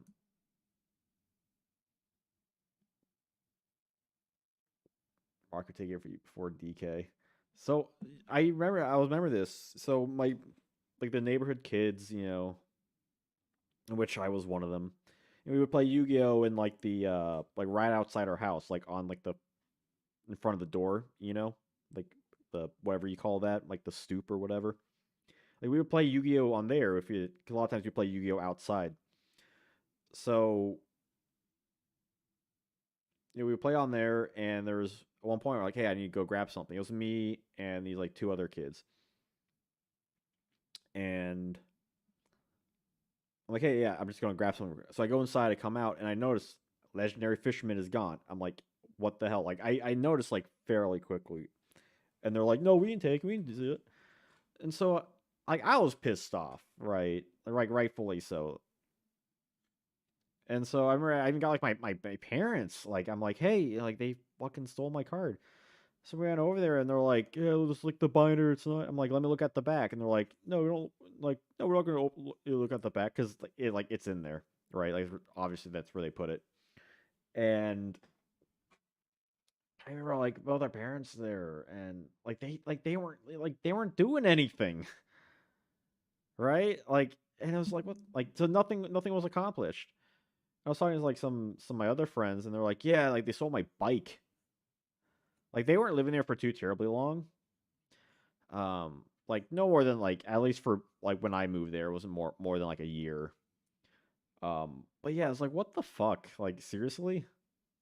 Yeah, it's like not like I was even playing Legendary Fisherman, but like for me back then, anime cards were so cool. Even it's having like an ultra rare was like really freaking cool.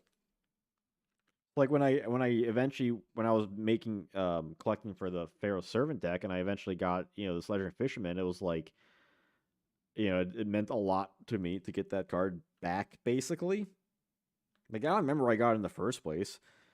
Like I think I might have traded someone for it. I don't even know. But it was just like seriously, like they knew right away that I made it pretty clear, and it's just the fact that like they wouldn't even let me look at the back of their book. Like when like both our parents were like standing there and like they just didn't want to do it. It's like come on. Yeah, glad they moved away. Absolutely. Could be worse. Heard that in either Yu-Gi-Oh! Pokemon regionals. Oh yeah, no, like that can happen like fairly often.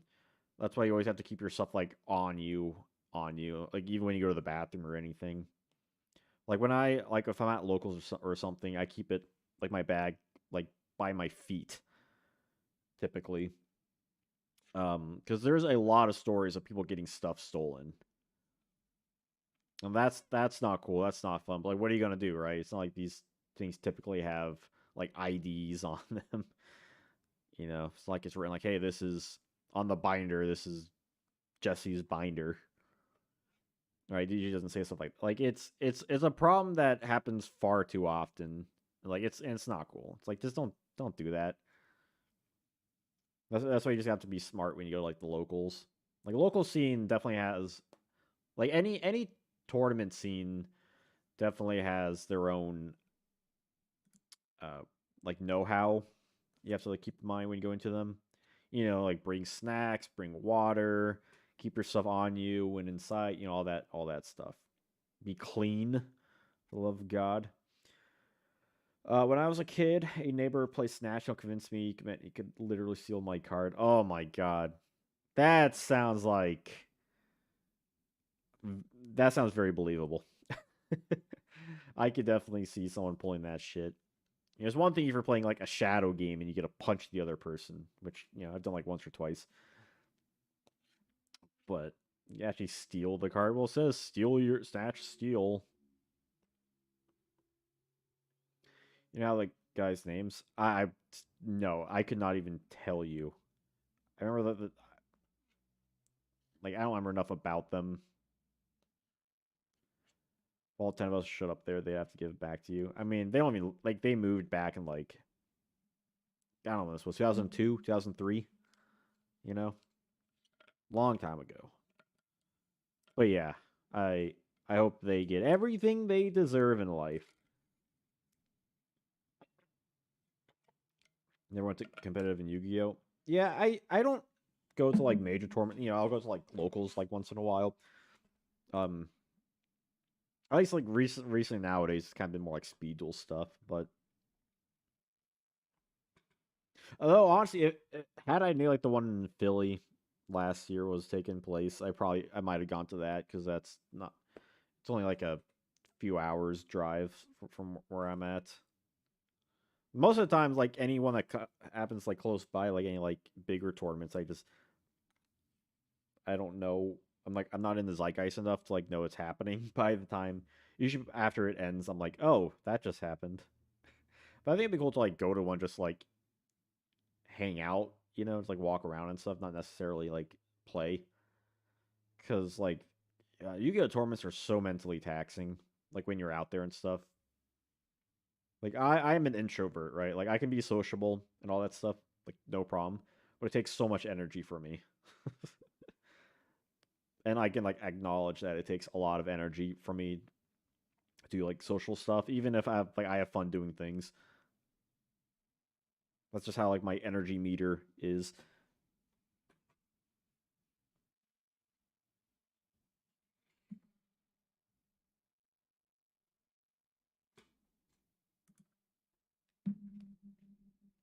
And I can't even begin to like.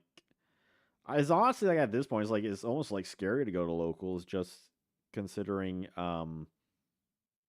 like how the meta is, like the decks like I would want to play wouldn't be like top tier decks and stuff. So I'd be playing some real janky ass deck, and I just get completely destroyed. Whenever I tag with my more competitive friends, locals I just watch. Yeah, like I think it'd be better if I went to like more local stuff, just because more people to play with and whatnot. Because I have like one friend that plays Yu-Gi-Oh, and that's like I really have to like yank on his chain to play.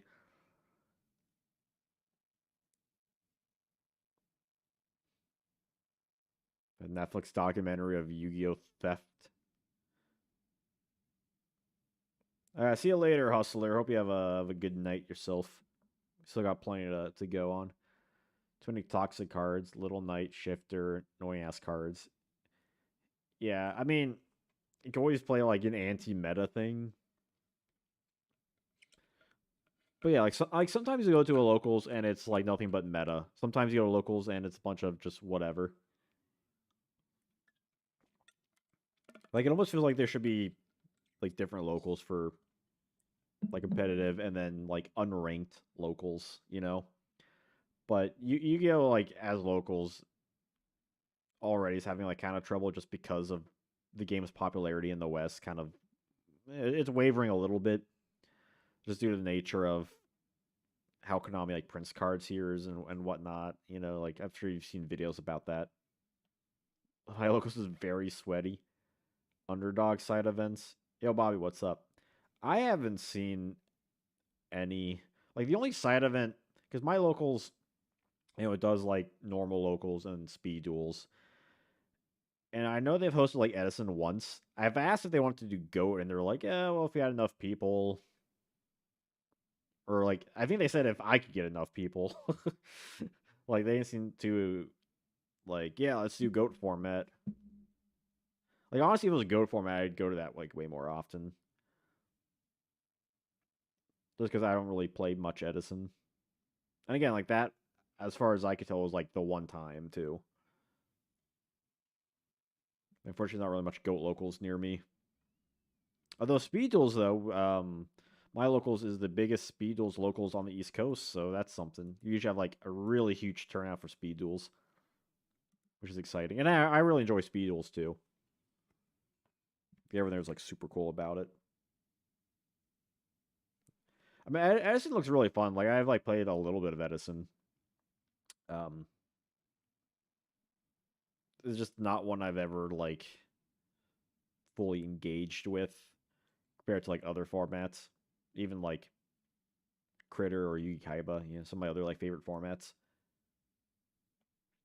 Although I have been getting, I have really since with my Yu-Gi-Oh history stuff, I have been really enjoying Dino Rabbit. That one's been a really fun one. Perfect Circle is really underrated. I wish more people played that one. Even like a trooper format. Yeah, it'd be just fun if places did more side events like on the rotation, which is what I thought Time Wizard format was gonna be.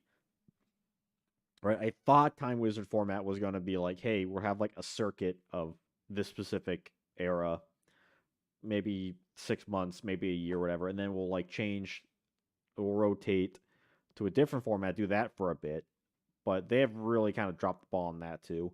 Like they're doing that like triple of play event thing in Vegas, I believe. And that's really cool.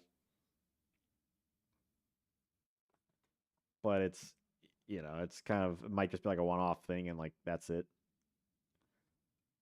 Edison is most diverse so far, but I think it's eventually gonna get to the point where like Goat's kind of at. You see it, yeah. Everything is going to funnel down eventually. Like that's just the nature of competitive play.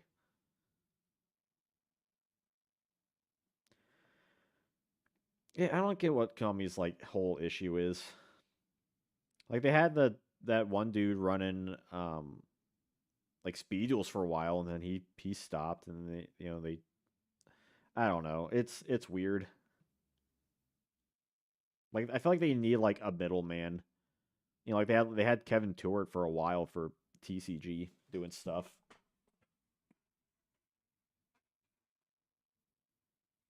I mean, even go for like other decks have a chance.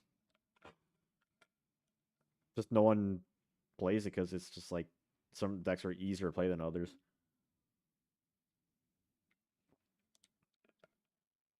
Like we see rogue decks a lot in goat format do pretty well.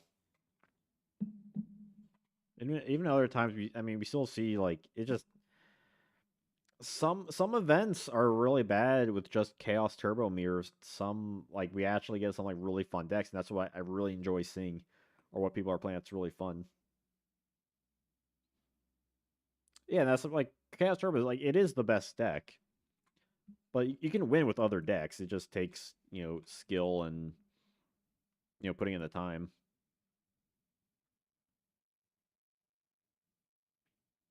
Like I would say it's tier one, but I wouldn't say it's tier zero. You know what I mean? Like that's the difference between like that and like Teledad.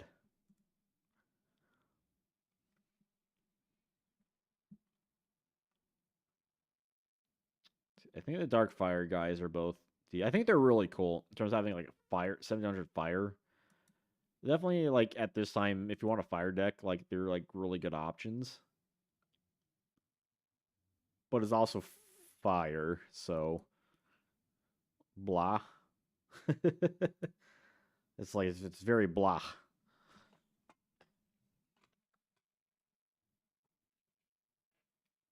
I mean, I really hope because I think the recent Goat format events have like I feel like Go format has had a bad rap the last like few months, and like the recent like events haven't really helped that. Like for some reason, people just like I feel like people have just stopped playing Warrior or something, right? Like, what the hell happened? Like ever since Worlds, it was just some switch got flipped. I don't know what's going on. See, Invitation to a Dark Sleep. This card looks really cool, but I know he's not good. When you summon, select opponent's monsters. As long as he's on the field, they cannot attack. Yeah, but his attack is so low though. That's the bad side. If he had like, even if he just had like 1900 attack, it would be better. Because I feel like they'll like yeah, he's kind of like a weird stun card, but just play anything better. 15 likes. Holy smokes. Go format is more for retro casual players who don't like synchros. Go is my favorite, but casual players are not as vested in competitive Edison. Well, I think part of that is just due that Edison just they have like bigger events and stuff, right? Like they're just currently having like more support. Like Go format is like super competitive. Like go check out the War League. Like that thing is hyper competitive. And like the big thing, like you do have decks that use like Metamorphosis, Chaos Control, Goat Control. Um, sometimes like might be some other decks, But sometimes, yeah, you do have like the fusion deck come into play. I mean, I don't think the extra deck is like makes like I don't think it makes or break it. Like it's still a very like highly skilled format where deck like any other competitive environment, the deck building does matter. You know, you have very specific picks in your deck. Like, oh, do I play Sakuretsu armor? Do I play Raigeki Break or Phoenix Wing Wind Blast? Or how many spells do I play? Do I play like a flip variant? Do I play a recruiter variant? Do I run like return? Like there's a lot of very specific individual options in it that makes it more hyper. What's the term like I'm thinking for? Like, not like nitpick. Like it's pick very specific things in that. And a lot of it's really based on skill. Yeah, but usually with Metamorphosis though, like you're usually getting an advantage with it, uh, typically for playing like the right deck. Yeah, you don't see many people play Go Control anymore, but even like other cards, like Gatling Dragon, like Ryu Senshi, Dark Balter, Fiend Skull, like there are still a lot of like really strong fusion cards in it. And like yeah, it's not as popular anymore, like the Metamorphosis strategy, but like it's still a good card. I mean, the reason why Go Control was like so good for so long.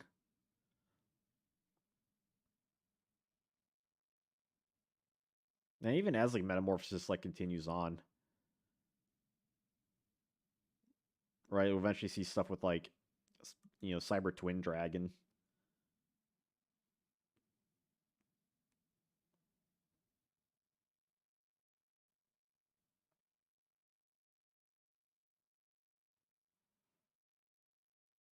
But I do agree though. I think you get a lot more options making Edison decks. I think people like Go like one of the reasons people like Go format because it does have like a classic like style card pool.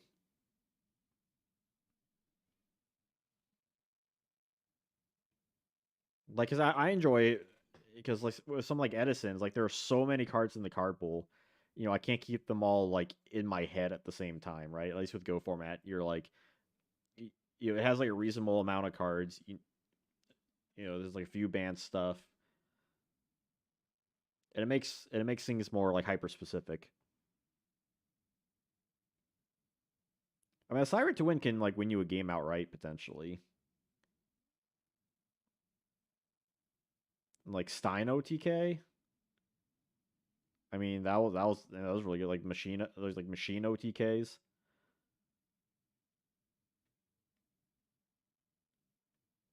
I'm sorry, is good in like in a few formats. I would argue.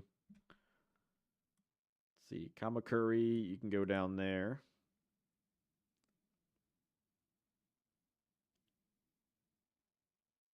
I mean, I will say like everything I play of Edison has been really fun.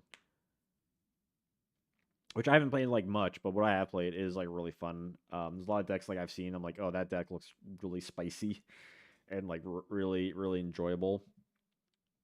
Like I think of all like the formats they could have picked, like that is like one of the better ones.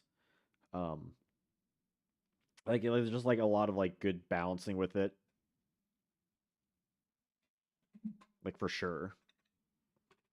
I do think it's eventually you are going to get to that point where you are going to start seeing more people play tried and true strategies like Blackwing or Hero Beat or Dragons or what have you. Because Go format had its golden period, right? It's like only recently where I feel like people are really being like, it's not a good format, which is it's going to happen to any popular format. Like any format that is played long enough is going to like wilt down to like a very specific thing, and people are going to have complaints about it.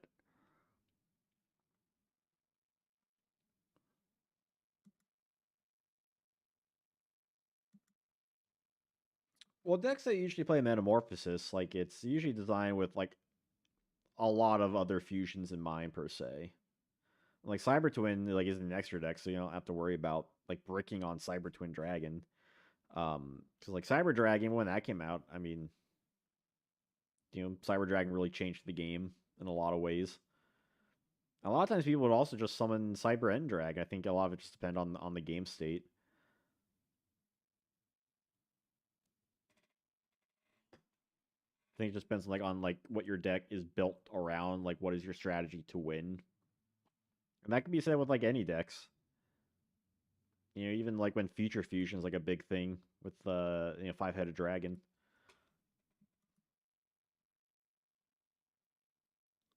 Backup Soldier, I think, is a C or B tier.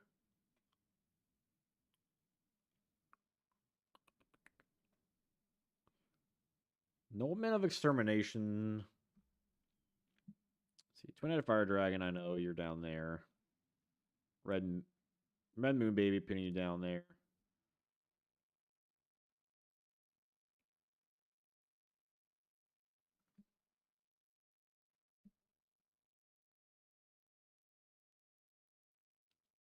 I feel like Extermination's a B tier.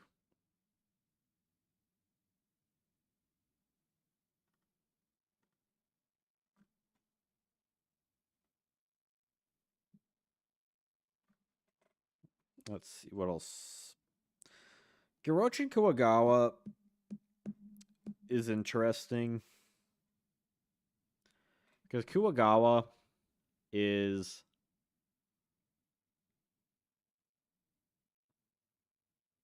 I feel like he's kind of similar to Harpy's brother, where it's like he is like a very solid like insect monster, which we don't really get like a very strong insect monster later to like Flaming Eternity with like Neobug, right? I agree with you what you're saying about keeping all the cards format at the same time. Yeah, that's why I really like because the more you go down too, like with Critter format or Yugi Kaiba, uh, like especially Yugi Kaiba, that's why I really like the format because the card pool is so limited. It really makes your decisions way more specific to like player choice.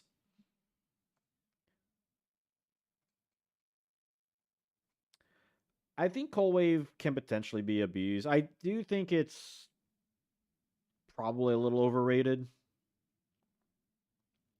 I mean, we've seen like Cold Wave Monarchs. That deck is like was the kind of like a flash in the pan.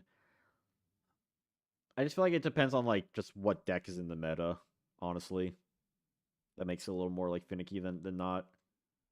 Like some decks can completely abuse it,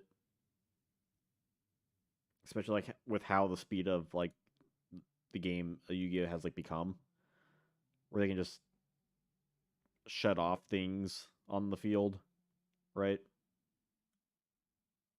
I'm gonna give Girochin a C. I think just for his stats, given an insect monster is really good.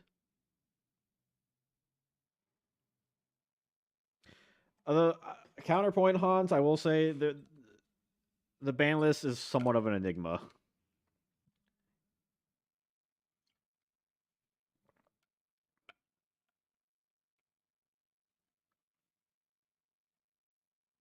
I think Goat has like a very decent sized card pool. I do think there is the argument that a lot of the cards are also like really bad, right? Like there's definitely like cream rises to the top kind of thing.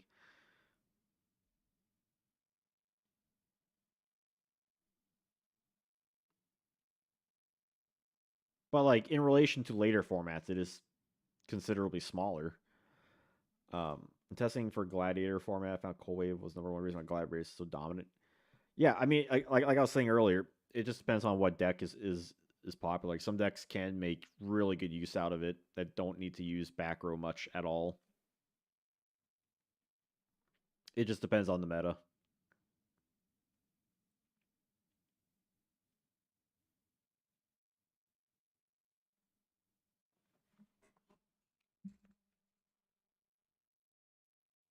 Let me read a Red Moon Baby or what's it called. It's actually Vampire Baby now.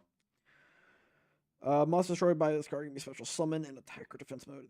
Your side of the field. Yeah, it's weak attack ain't gonna do much unless you use equip cards. But it's kind of neat though. It's like a first form of Goyo Guardian.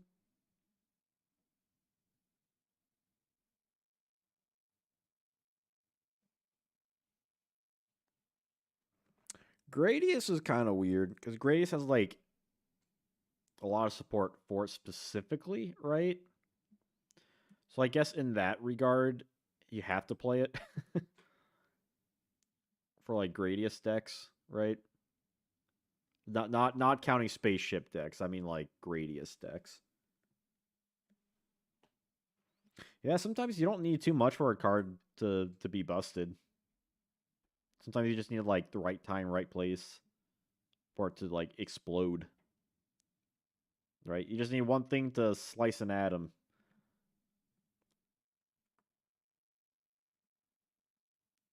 Bombardment Beetle.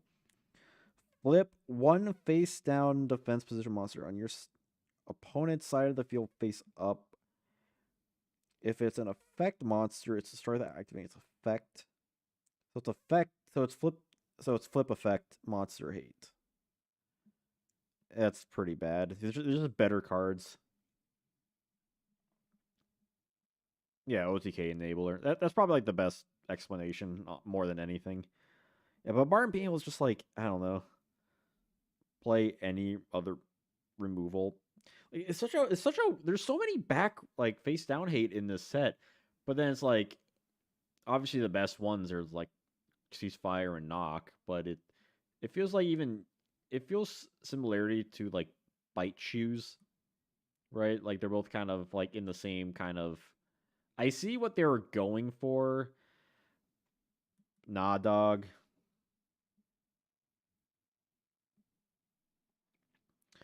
It's always proven that disabling spell cards even just for a turn is a very powerful effect. Anti-spell fragrance in old goat format that Soul sees play today. Yeah, people still play anti-spell fragrance, just like slow down the game. Yeah, not like people played it like back in goat, and people still don't really play it in goat. But definitely picked up play in the last I don't know like 8 or so years.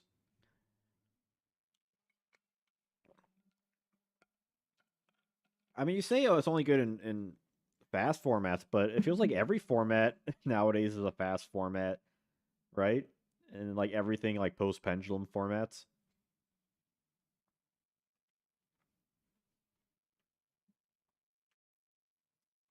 Like that's people's like main arguments with modern Yu-Gi-Oh is that duels end in like 2 3 turns.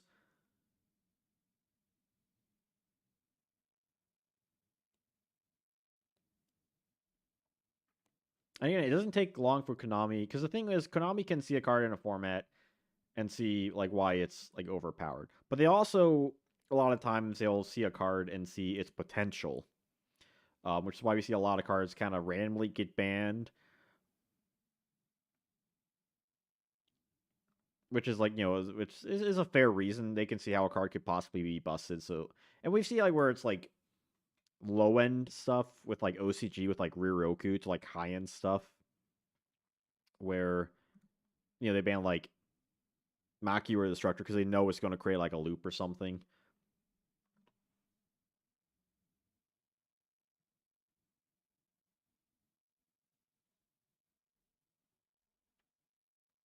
Yeah, like imagine like having a deck that's like it's all like monster based, which there's plenty of decks that are like very monster centric with like starters and extenders and stuff alike, and just telling your opponent, hey, you also can't use any back row cards your turn, so good luck with that. It's any card that just shuts down like a bunch of stuff is probably not healthy for the game because that just it blocks interaction, which is kind of is a lot of people's arguments with the game of Yu-Gi-Oh that it shouldn't feel like solitaire. I feel like Cold Wave kind of enables that mindset. Like a lot of decks, they just need to set up one board, and if your opponent can't out it, then like they're dead. And if they can't use any back row cards, they are really dead sometimes.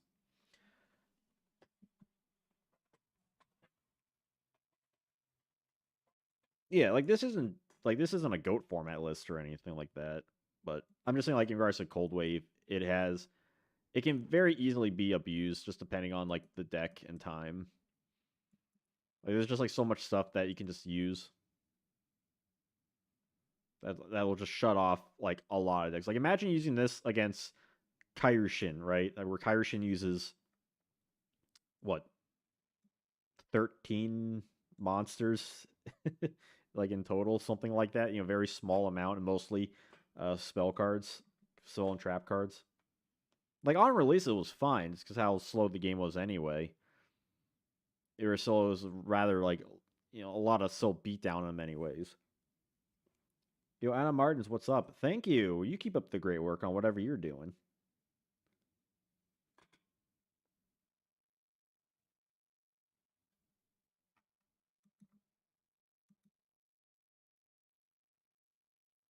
I mean, keep in mind with like even something like Time Seal, like this one it's a little sus for how long it was like banned, but I'm not Konami. I don't make the decisions.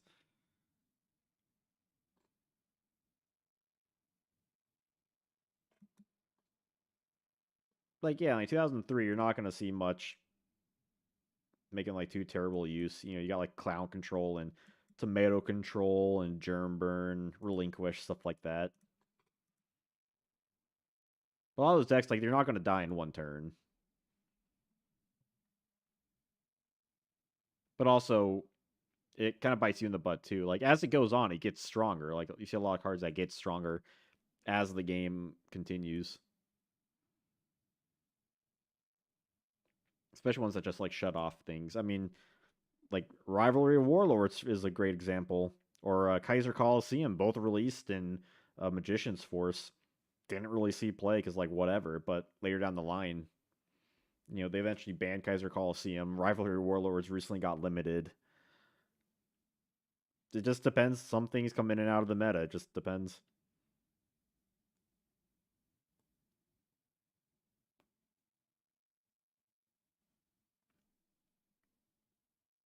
Yu-Gi-Oh is certainly not a binary game, for sure. See, Force. I think Force Related Bug Doom is pretty good. Yeah, it's very complicated.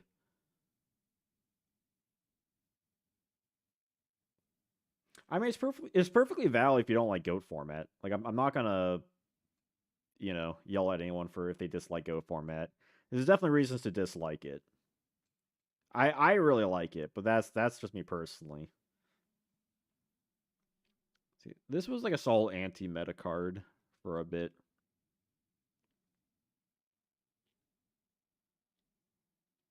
Yeah, and a lot of people don't, for very valid reasons, especially like recently. I mean, nostalgia is part of it too, but but like if you look at really skilled really skilled like War League stuff, like really top tier duelists, it is really fun to play. Like it feels like a chess game, and I think that's where a lot of people like that kind of Yu-Gi-Oh, where it's every choice, even if the decks are very similar, every choice, even if like the small changes in your deck or small choices in the game, it matters so much, and it can cause like a riptide. It can cause a ripple through the rest of the game. And I think that's really fascinating. Like it's easy to watch a game and just be like, oh, it's a chaos turbo mirror, whatever. But then you watch like high level people and you start to think and understand like what their ideas and like what they're thinking for this stuff, and it's very knowledgeable plays. I think that's really fascinating.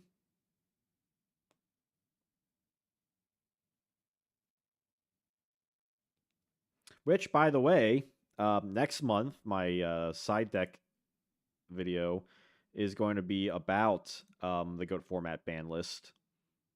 That will be uploaded either on the 11th or the 25th.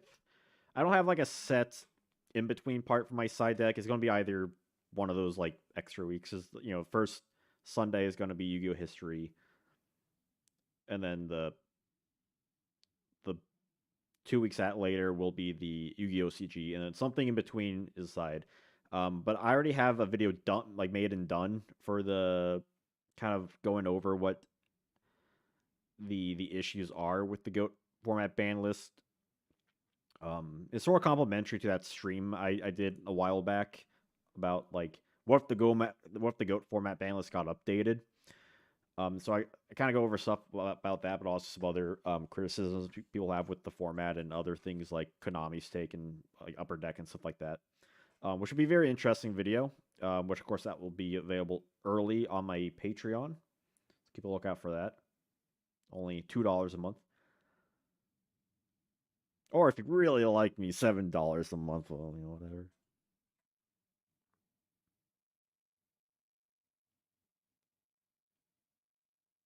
I like Goat format. It's easy to learn, but if everything involves,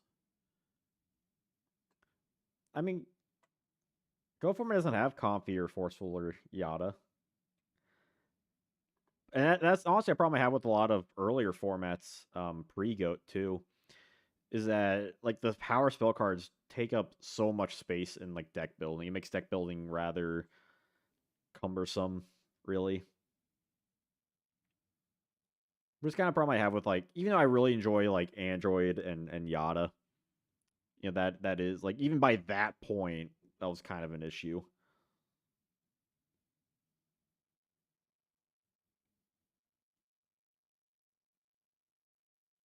Yeah, I don't do much goat format videos just because like so many people do goat format content, and it's like I'll let them do it. I don't have like too terribly much to like add to the table. But I do think that this is a unique take on it, and I like to do it like once in a while. Go format is I'd put in my top 5 favorite formats. You know, I don't know what my top 5 formats would be. Maybe like goat, Yugi Kaiba, Critter, Perfect Circle. Um, Dino Rabbit is inching up there. Not gonna lie. I was a big fan of Chaos Return format. Summer 2006 for a while. I really enjoy Android and Yada. Those are really fun. This is a lot of good formats. Trooper format's fun too. Even if it's even with like all the OTKs. Like I don't think OTK makes a format bad. So we've seen formats with a variety of OTK decks, like Trooper. My favorite jank deck is trying to summon Dark Master Zork. Ugh, that's when you roll the worst result. Terrible. Like we've seen even like Chaos Relinquish decks, recent memory. Like that deck is really solid.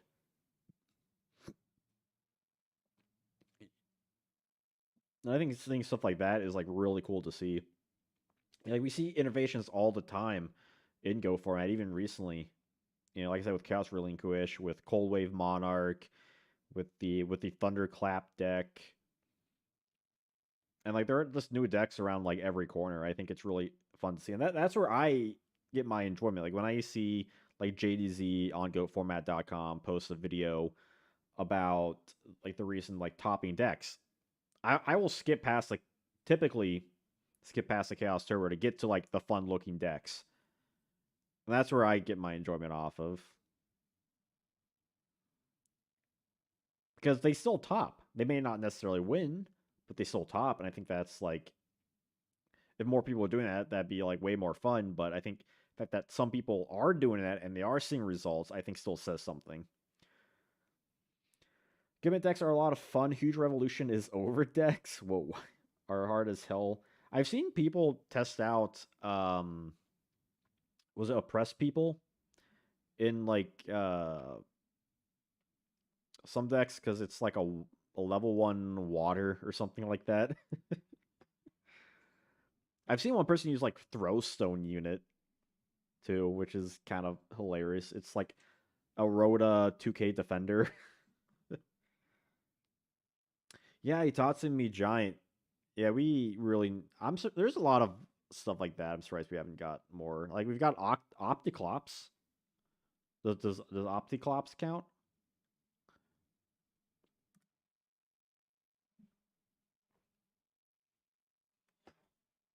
Hardbar is keeping the other two United Resistance. Yeah, you have to run like a weird like a stun deck, right? The 4-star Ladybug of Doom. Is this?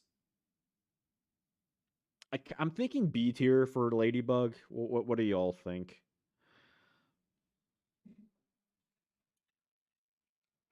Bootleg Kiryu got its memento. Yeah, Wretched Ghost. A lot of battle traps. Yeah, there's a lot of cards you can run to like protect it.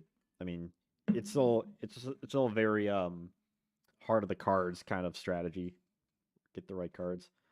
I'm a big fan of Wretched Ghost of the Attic, so I was very excited when we got because that's definitely one of my favorite recolors. So I was really excited when we got the memento version of that of like any card.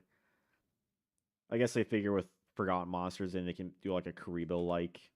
I guess it works out since they can't do Karibo for because it wouldn't fit in.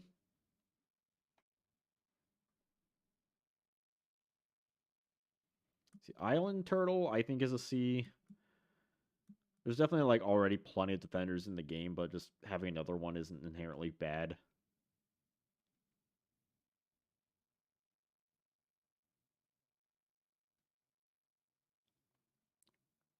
Revolver plays Mirror Force and it was hysterical. Might have to elaborate that one.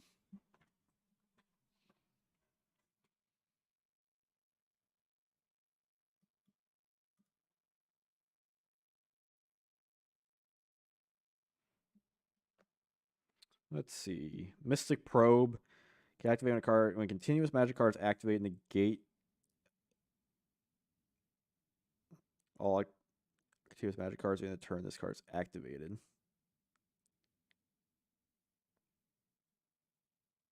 That seems pretty bad. A revolver from V Rains. Hey, Mirror Force is solid. It's good just to surprise your opponent. I mean, yeah, there's better ones nowadays, like Quaking and Drowning, Storming. But sometimes you just can't be a classic Mirror Force play, right? Does Mystic Probe destroy or is it just like negate the active? I guess it negates the activation, so then it would be destroyed. I mean, it's a very specific counter, I guess. And World Suppression is like the same thing, both field magic. I assume they both destroy. But then it's just like, I don't know, just run any normal destruction. I feel like you're biting yourself in the foot. Like, they're very specific. Like, I suppose, theoretically,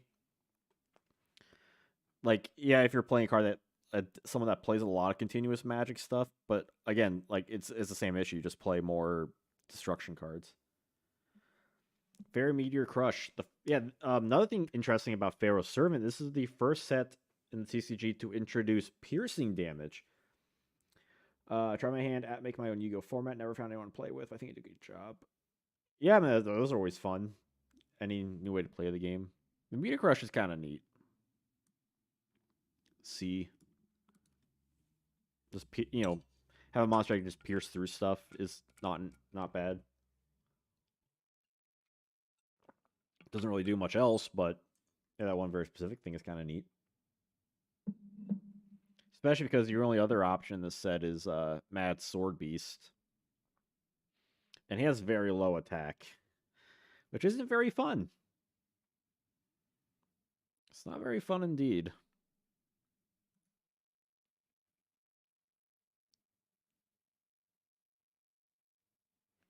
Yeah, and eventually we'll get Big Bang Shot, which is all around better.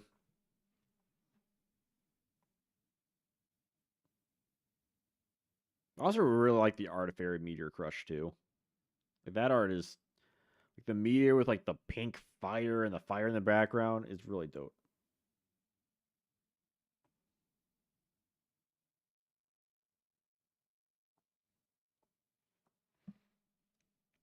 See, metal detector is the same thing with continuous traps. Goodness gracious. Yeah, let's throw that card away. Go with its brethren. All three of those. Oh wait, no, armor glass is another one. Shit. It's Equip Magic. God, why did they just print like the same card like 5 times?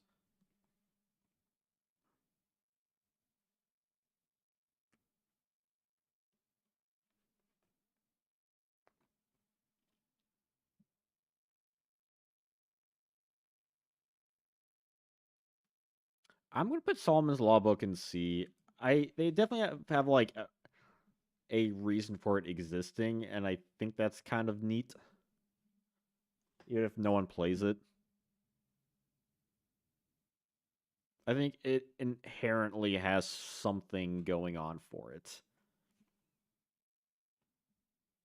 That's something, right?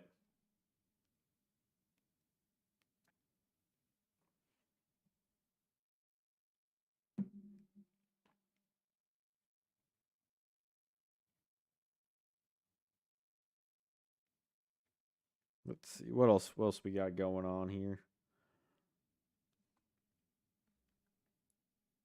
Hope everyone's having a good evening. Hope everyone's enjoying themselves.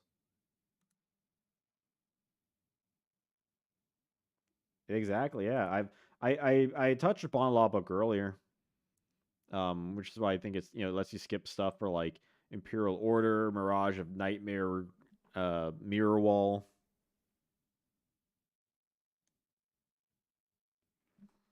It has a very small niche. That's why I don't think it's like a D tier. Earthshaker, select 2 monster card attributes. Your opponent selects 1 or 2 attributes on the field and destroys all face up monsters with that attribute. That's pretty bad. It's like, hey, pick 2, and then they have to have like 2 different attributes, and they pick 1 to destroy. It's like, uh, play Fissure? I don't know. That's just asking for a bad time. Like that makes me cringe reading it a little bit. Yeah, I'm almost tempted to bump up the Dark Fire Soldiers just because of like fire types at the time. Is that fair?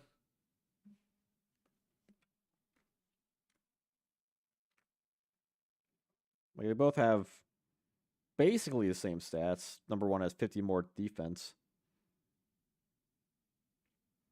You can build like a very like casual fire deck around this one. I think that's really fun.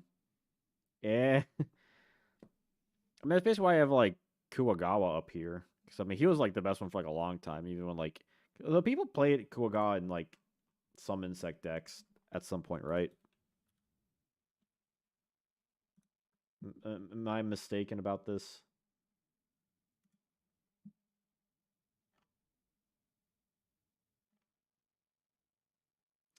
Someone had him in a side in a B Trooper deck. What the heck? Wonder if that was for something or just for the lulls.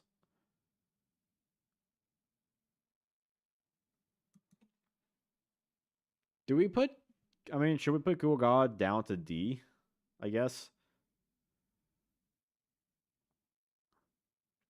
because like insects had like nothing for a while up until like Flaming Eternity or when was Neobug? Did Neobug come out? Was that Invasion of Chaos? Because Flaming Eternity was Insect Knight, right?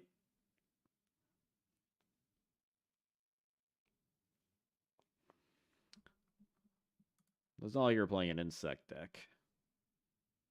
I'd be willing to put Kuwagawa back down to D.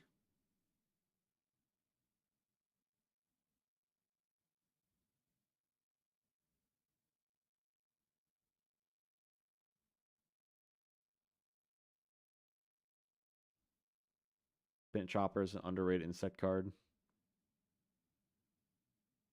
The Pin Chopper is really cool.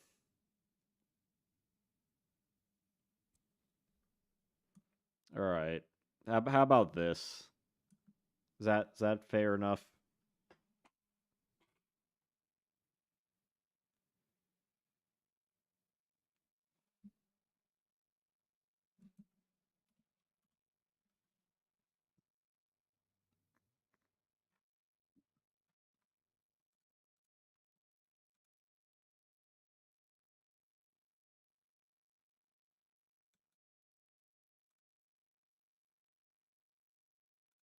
Yeah, I feel like they kept like drip feeding like stuff that could make insect decks like solid.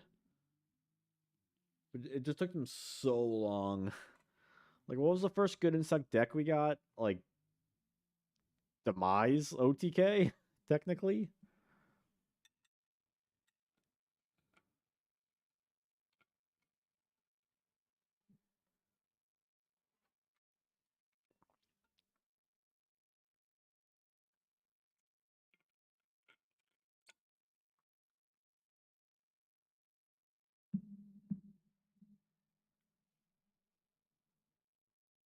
Insect Knight and Gaia Power. Yeah, like, I don't even call anyone even playing that. Because the Kuga was like by far like the best thing. I guess like technically these guys were kind of up there too. But it's we got Harpy's brother already.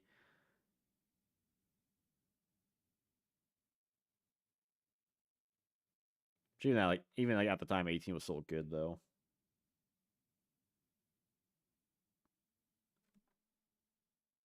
Yeah, Demise OTK. It's a Gust. You can activate this card when magic one or more magic cards destroyed. By a card that your opponent controls destroys a card. Okay, so it's like Driving Snow is like the same thing, but it's trap. This card would be better if they like combined Gust and Driving Snow into one card. That's what they should have done. That would have been so much better if it was like if a card was destroyed, then you can pop a card. Because at least then you can like use it as a bluff, like a Jar of Greed type thing, right? Where you want your opponent to destroy it, or you don't mind destroying it with like something. Like if it read something along the lines of you can activate this card when one or more of your magic or trap cards are destroyed and field to the graveyard by a card effect. Not your just card effect. Destroy one magic or destroy one card on the field. That would be so much better. But they're just like these guys here. They're like way too hyper specific and they don't really do enough. I see what they were going for, but they classic Konami, they had card designs that just were that were like almost like overcorrected in a way, like overly corrected, right?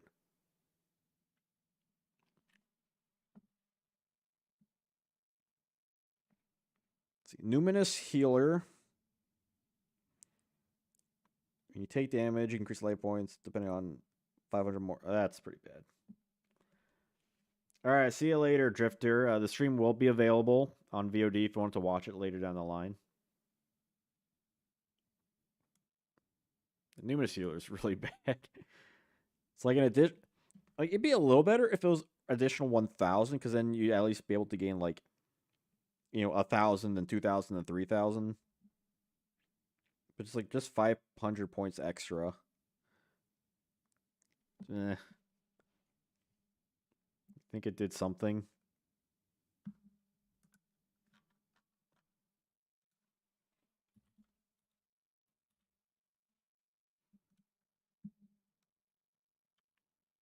Not on top deck at least. I mean, I have a hard time seeing like the real benefit. Also, this one has a heart, but the one I have does not have a heart. Was it changing the 25th anniversary printing? I'll look on T. Or let me look at this real quick. It was changed to a heart.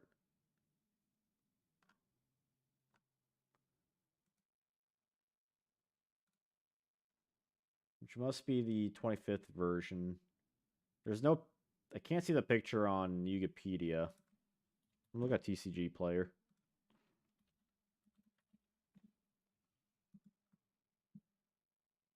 Oh yeah, for the 25th anniversary, they changed the plus honor thing to a heart. Interesting.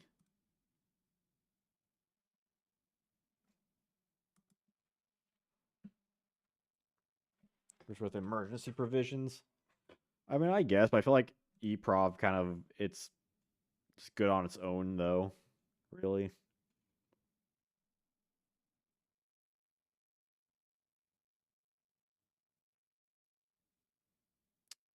Yeah, Lily. Attack and receive. What the hell does that card do again?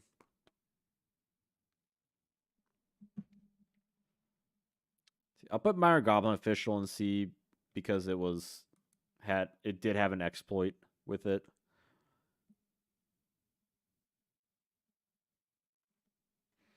Attack and receive. You can activate this card when you take damage to your life points. Inflict 700 damage to your opponent's life points and 300 more.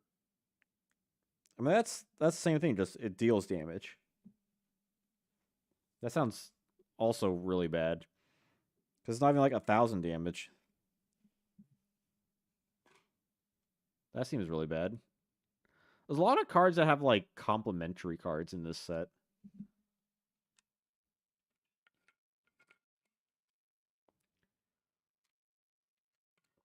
And a lot of these cards are like they're getting close. They're getting really close to being like solid. Bubonic Vermin. Flip, take one vermin from your deck, special summon it to your field, face down defense. Okay, it's like a floater card. It's not inherently bad. It's like a weaker Mamanga.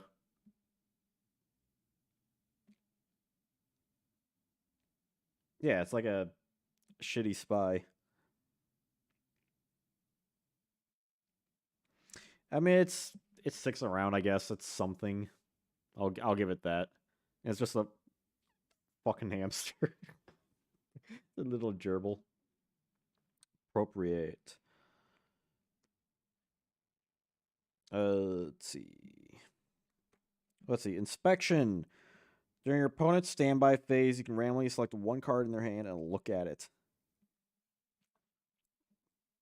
No, thank you. I'd rather not.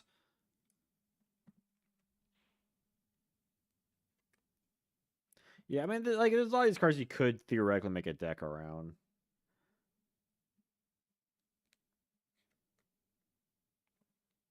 Last turn.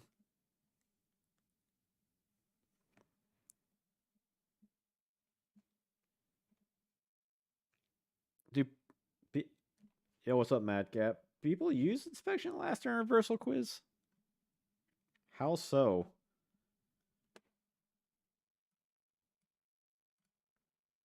I feel like I haven't seen, but maybe I'm wrong.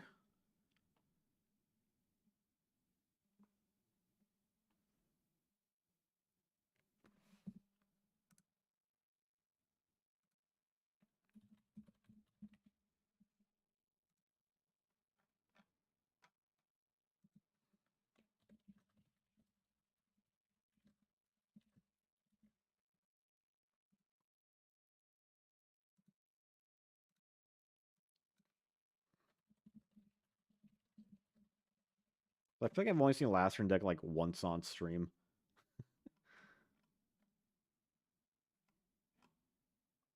I don't see it on the GOAT format. Let's see, the 20 Worlds 2021 also did not run it.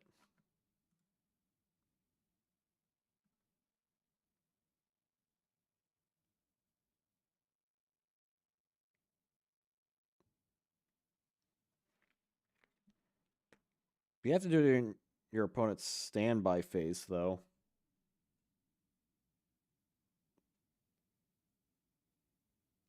Doesn't that defeat the whole point of the deck? That like you can't use. I mean, you can't use Versa Quiz during your opponent's turn.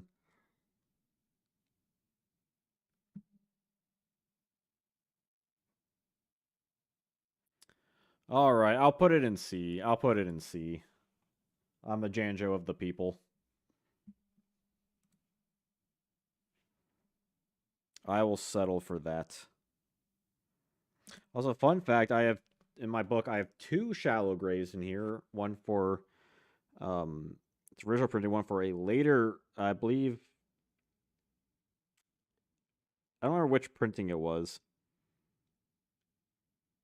but it wasn't 25th anniversary one, but they changed it. I think it was post Start Beginning 2. where they change out the cross in the background. It's trash, but not totally impractical. Okay, that's fair enough for C. Fair enough. Respect play. During their turns, they show each other their. I don't respect that.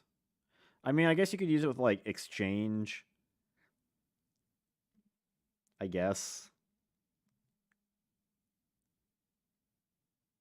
But you're also kind of, I don't know, shooting yourself in the foot too.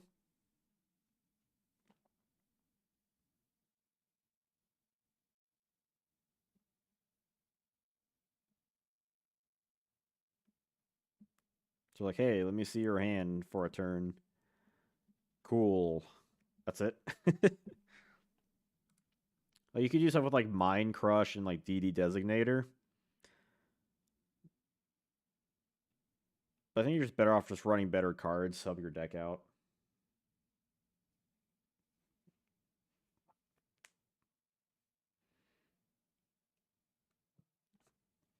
Like there is that one deck in Speed Duels, the Millennium Crush deck. But that's also a skill.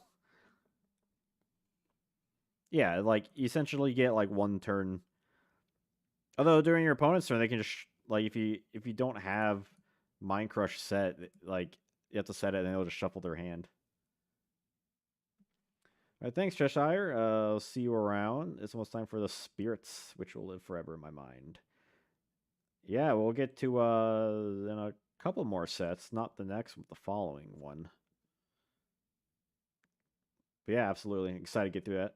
See you around. Give me stuff like smoke grenade and trap dust shoot. Yeah, it's just better stuff in general. Respect play. It feels like it's way too tricky before you can make like any like real use out of it. By the time you get the other cards, you got better stuff anyway. Like the best thing you could do is with like at this time would be an exchange play. But even that exchange, like, but the thing is, exchange you already get to look at their hand, so right. Major Riot can activate this card when one or more of your monsters are returned from the field to the hand. Return all monster cards on the field to their hands. That's a compulsate. Both you and your opponent can special summon from your hand the same number of monsters on the field face down defense position.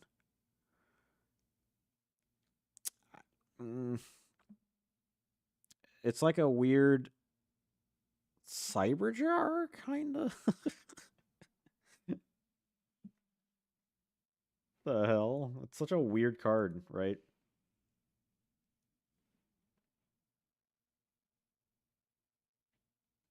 Like, I don't know how to.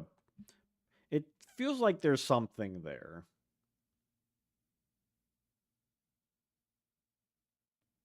But it doesn't deal with the issue at hand. So that you can just get one more monster on the field. They essentially kind of like replace itself. But then your opponent can also just like get out better cards. And they still have the same amount of monsters on the field. So it kind of defeats the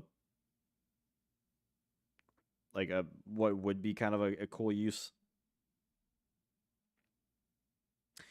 But it feels like there's like something there, right? There might be something you could possibly, but it's like you gotta return a card, and like how often is that gonna happen? Like to your hand. So it doesn't work with like Wind Blast. It has to work with like Compulse or Wall of Illusion or Hane. And that's just bad. Like if you're worried about losing the game from that, like you're probably gonna lose anyway. And at that point just run literally anything else. Yeah, it's too specific for its own good, I think, sadly. Well, at least I was willing to give it a chance and a read. That's fair enough, I think, right?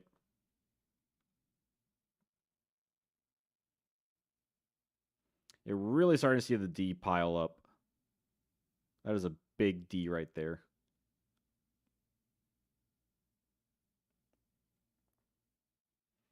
Could be used against Grand Mole.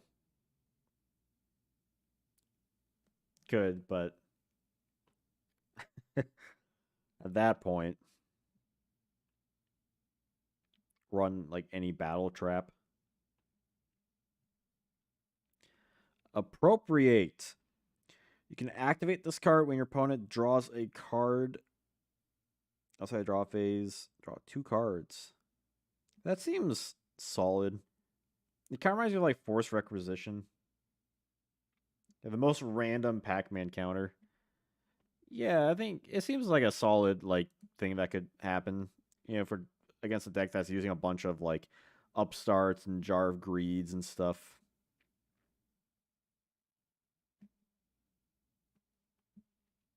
Chaos Turbo. It's a counter to Chaos Turbo, right? Why aren't people playing this card against Chaos Turbo?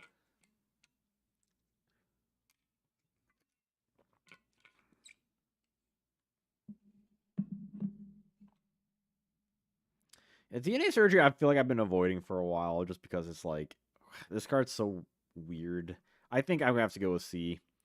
I feel like I was trying to find a way to like convince myself to put up in B because it's like, theoretically, it could be pretty nutty. But it's been all this time and it just has yet to like do so, has yet to really impress. Only seen with drag down. Cause like Insect Barrier, I think probably tags along with it too for like the combo. But even still, it's like we don't see it with stuff like goes and like with any like floodgates. Yeah, if we saw it in meta decks, which it feels like a card that's like, again, I've been saying that for a lot of cards in Pharaoh Servant, but it feels like a lot of these cards are so close to being really good, but they just have some specific drawback that doesn't let them do that. Like I don't even know what we do with DNA surgery. Like DNA surgery is one of those cards that if it feels like it would be busted from other cards making use of it.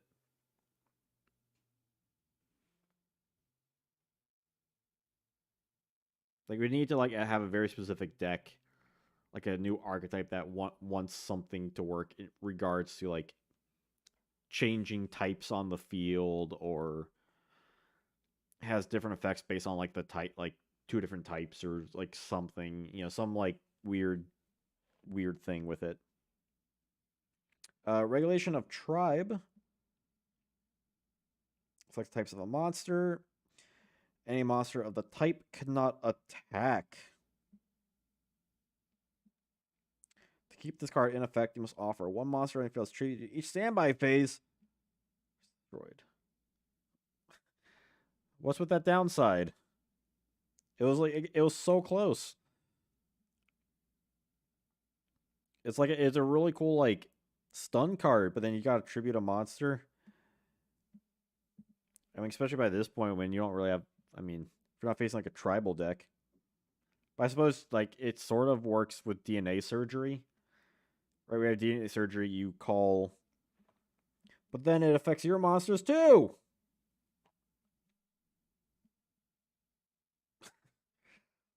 It should be any monster on your opponent's side of the field or something. Ugh. This is what I'm talking about. This is what I'm talking about. There's all these like very specific clauses it has to have. It's like these cards. There's so many cards. They feel like bad contracts. They feel like really skeezy contracts. Get off my tongue. I don't like that. I do not want. Let's see, what haven't we covered yet? Kisetai. We'll do you next, Kisetai. When your opponent's monsters attacks this card in face down defense position, it is equipped with it.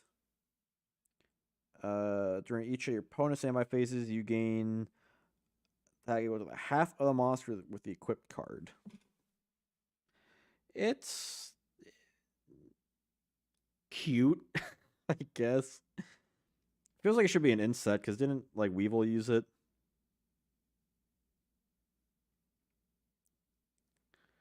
It's, like, kind of neat, because, like, not only does it use, like, their spot, like, one of their back row slots, but then you also get, like, life point gain. So, like, you could maybe use it in, like, a weird stun. Like, use it before you set up, like, a stun strategy, and just keep gaining, like, a ton of life points. But unless they have, like, a strong monster, you're probably might not be gaining too much. Like, if it's 18, you're gaining 900 a turn, right? Which I suppose isn't, like, a small amount per se per turn. Like, if you use that in conjunction with, say, Solemn Wishes, and then you start setting up, like, a bunch of, like, defender cards and stuff,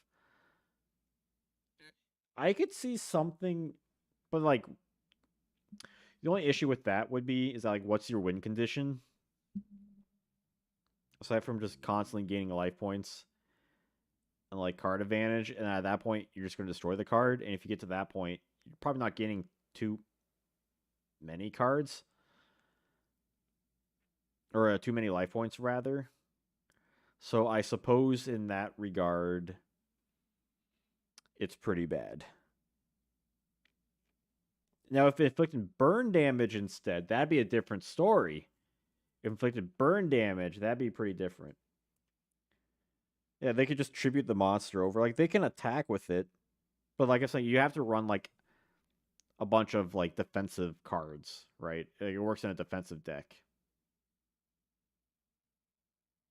I guess you could theoretically use it, like, in a Fire Princess deck. Maybe, right?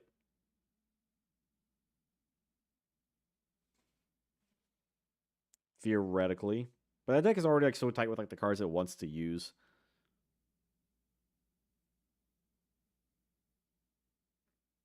It just feels like it's one of those, like, not even, like, win more. It's not quite lose more, but it's not quite, it's, I don't know what, do nothing more, I suppose. Doesn't really advance anything, really. So it's kind of useless in that regard.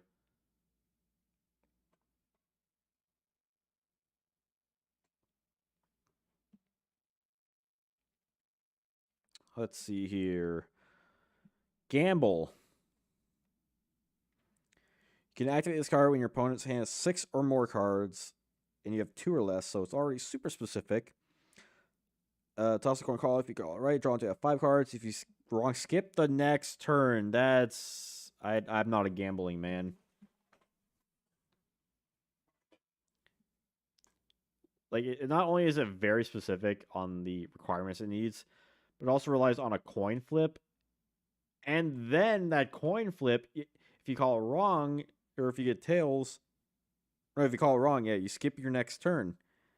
Like, the extra cards are nice, but, like, goodness, just that has so many barriers of entry to get to what you're looking for. Like, yeah, it's no Sixth Sense, I'll say that much.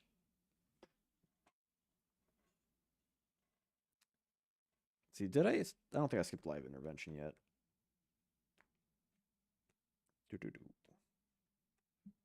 Solemn Wishes. The pain is too much. You get wrong to put it to sea. Yeah, that's the problem. Is, like, not only do you need the right amount of cards in hand, you need to call the right coin flip. Like, your opponent needs their cards in hand. You need the right cards in hand. You need to get a coin flip. You need to call it right. Ugh, yes. Solemn Witches is really good. Like, that 500, like, each turn, that can compile up quickly, and it can be used in, like, burn decks, stall decks, Fire Princess. It technically doesn't do anything.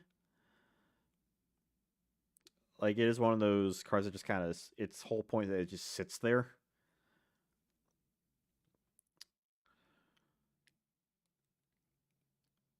But I'm thinking B.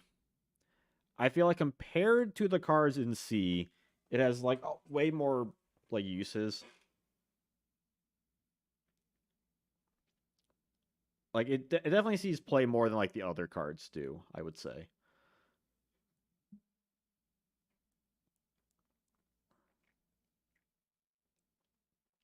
And it's kind of the only thing that really does something quite like that. I mean, maybe the closest thing would be like Golden Ladybug.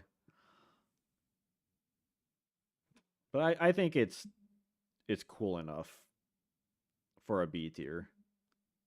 And we haven't had anything B tier in a while. I think a lot of this late game stuff is going to D tier.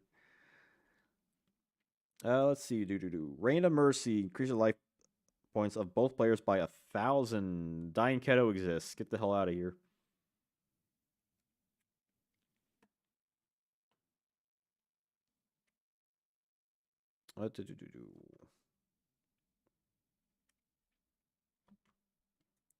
Live Intervention. That just like flips everything up. Where the hell is Live Intervention in my set?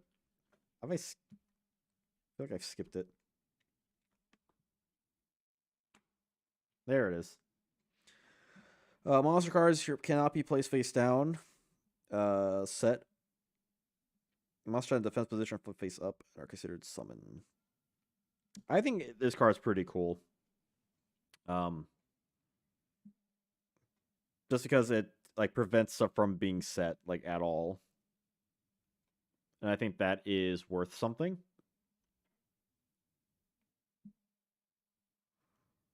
Like obviously there's like better back row hate, but just having like preventing like completely stopping face like flip decks and stuff, I think is like really powerful.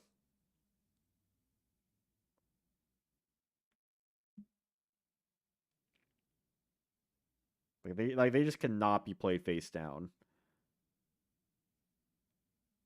I think that's really good. I think that's a B. It's like early 2002 Floodgate card. Hell yeah. I don't know if anyone necessarily plays it much, but I think on paper it's really good.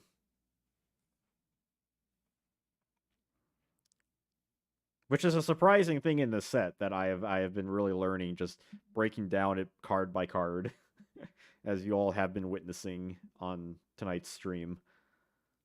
Of me just be like, what is it with this card? Why is this card doing this thing? Oh, that's kind of cool. Wait, it does what too?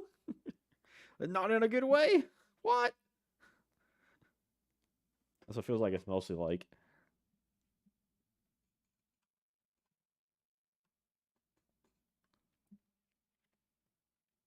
See, 4-star Ladybug of Doom. Well, let's see. Beast of Talwar is not good. Yeah, it looks cool. You know, it's a TCG exclusive, but it's just worse summon Skull.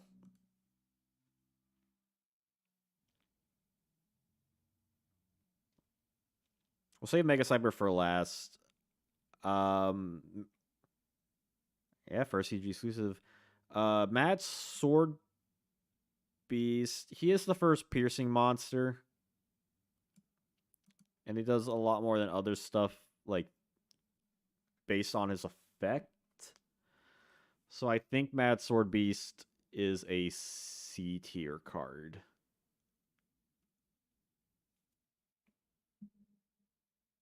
I could be convinced he's a D tier card, quite honestly. He's 1400 isn't very high. But if you're playing like, I guess crappier decks, you can kind of tear through things like Faith and Clowns and stuff.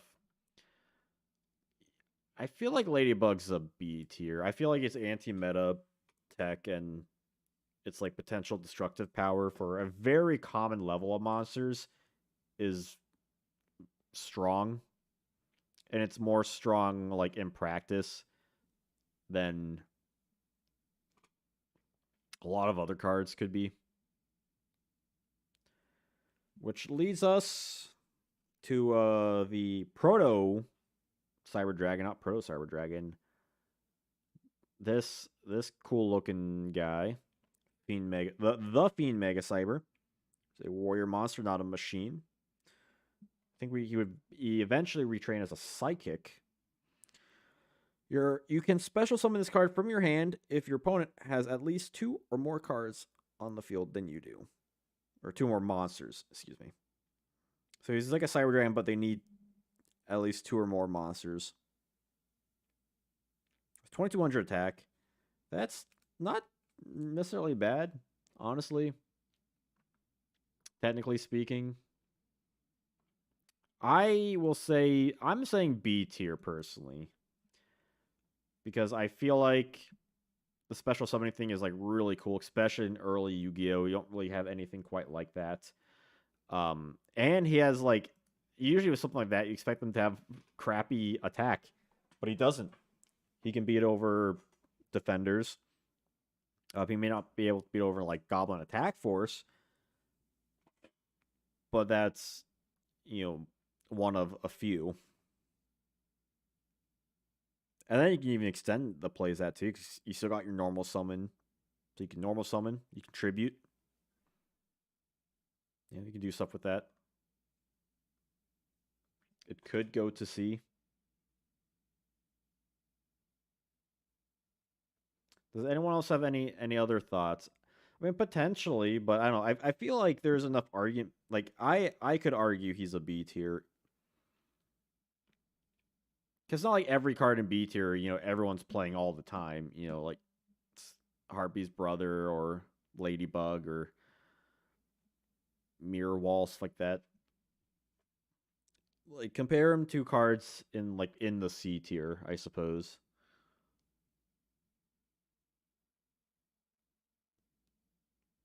So I wonder if we can get 20 likes. I know we're at the tail end of the stream, but I wonder. Because yeah, he does have the issue that they do need 2 or more monsters, so like it's a lot more. But it's kind of like a comeback card. At least B tier doesn't have too much in legacy cards this time. Yeah. B tier is like way more like specific than before, I would say.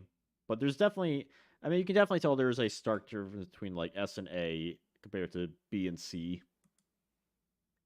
Because it feels like S tier is just like slightly better A tier cards, and then B tier is just slightly better C tier cards.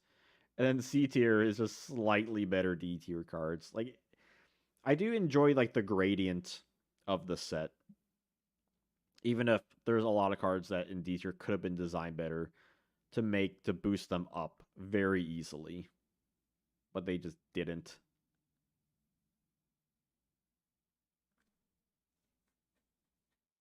Like there are cards in C tier I look at, I'm like, yeah, I could potentially see an argument for something potentially higher down the road. Like they're not trash cards. Some are better than others. But the B tier cards I look at, and I think like, hey, these cards either have like seen use, or I could definitely like see them, like people like messing around with them more. Which I guess is kind of true with C tier, but that just again that goes to show how close they kind of are to each other.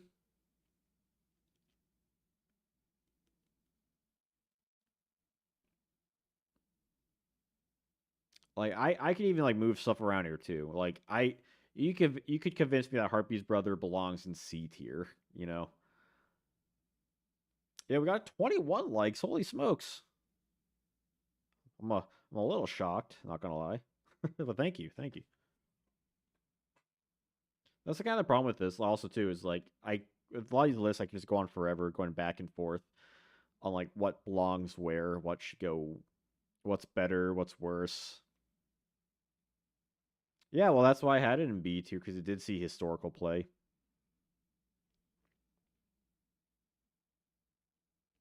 And it is, one of the better beaters of the low level beaters. You got him, Hayabusa, Goblin, probably it.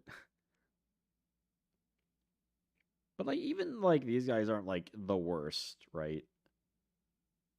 Like at least you got like Kamakiri and Kuwagawa as like insect deck stuff.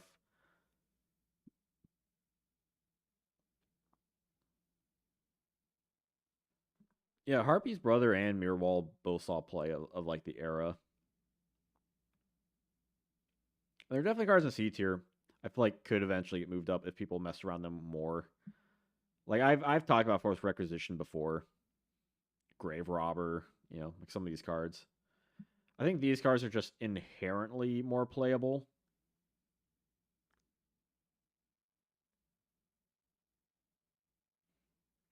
Even something like like chain, like we've discussed stuff like DNA Surgery and Chain Destruction could potentially even see more play, or like Infinite Dismissal, depending.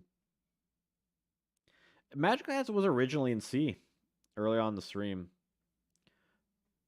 but it has seen play in like different decks, and people have like messed around with it enough. I think. I think like the big deck it was in was like Ojama, so I think it's seen enough use where it's convincingly B tier.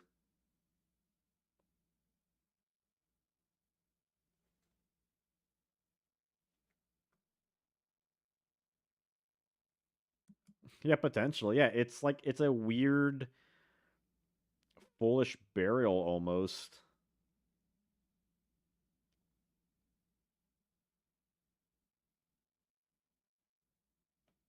Like I could definitely see cards coming out that make use of magical hats.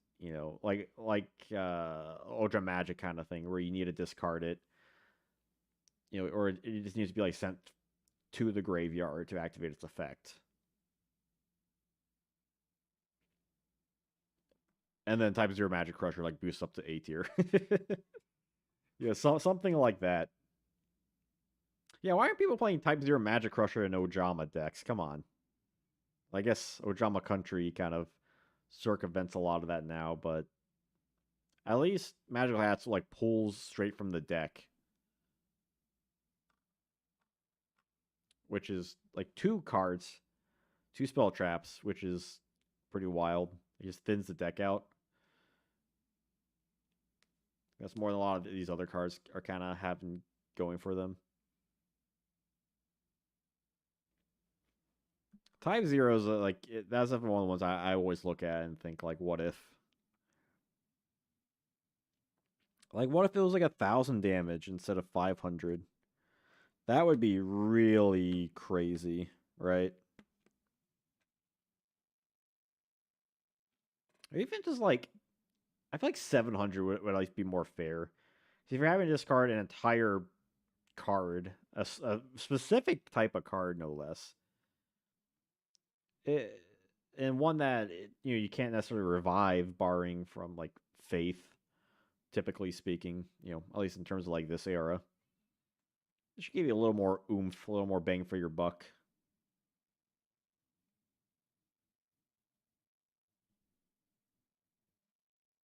Because there are cards like in D tier that I think compared to previous sets aren't inherently complete trash. Like Seven Completed or Dark Fire Soldier. But I think now we're at that point where we can look at the previous card pool and like really see like this card is very much outclassed. Or like its best use isn't worth it like at all. Kind of deal. More so than before, I think. Which makes it a really interesting D tier comparatively. Yeah, you would still never. I mean, I have built a fire deck, but it's also very casual. Like this Fair Servant feels way different from any set beforehand. Like with the last ones, you definitely LOB and Metal Raiders felt more similar alike in like the ratios, where Magic Ruler definitely had it was a little bit more balanced, and you definitely could tell that it was a bit more balanced. And this one, even more so, you can tell it was a little bit more balanced. Like the balancing has been improving as we've been continuing on, which is a good thing. Both from like card by card to like the level of cards. Like the quality of cards has also been improving. Even if some of them have been clearly missing the mark, but that's just old school Yu-Gi-Oh for you. It definitely so by LON. D tier is stronger than the D tier of the previous series. Oh yeah, absolutely. You compare this to, I mean, LB is like a weird one because of all the normals, but even compared to the last two, very much different. Like some cards, like a lot of these, you can boil them down to essentially one card, right? Whereas Magic Ruler or Metal Raiders, a lot of them are singular cards that had their own share of issues.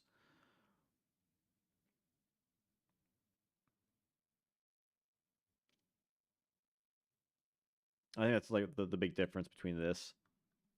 And it's kind of it's cool to see. It's definitely like a positive improvement for Konami Upper Deck, whoever decided on the set release. It's a good direction for the game to go in. Because like you can see a lot of these cards and like, yeah, you want to build a fire deck with Dark Fire Soldier and Twin Headed and Flame Champion or something stupid with Gravity Bind and Seal Ogre Grotto #2. It's like, yeah, go ahead. You can do insect stuff with Barrier and this guy and that guy and you do something with like Dimension Hole, you know? Like there's a lot more fun to be had with this set, I think, than any of the previous sets. Because it's not like swamped by a bunch of powerful spell cards. Like there's a lot of trap cards, but they all vary. Like the top tier stuff isn't that much high, so you're most likely going to get a lot of this lower stuff. And if you got pull a lot of this lower stuff, you wouldn't necessarily be looking at that and think, "Oh, this is terrible. I hate this set." Like LON's going to probably be the weakest in the core boosters thus far, in terms of top ranks. Potentially, yeah. I mean, we'll have to figure that out probably next Thursday. Maybe only 1 or 2 S tier cards. You know, to figure out as we come. I mean, there's definitely like a lot of like weak cards here. You know, like these guys. Thousand Eyes Idol is kind of a weird exception, technically speaking. Spike Bot, but it's a small percentage of the overall pie.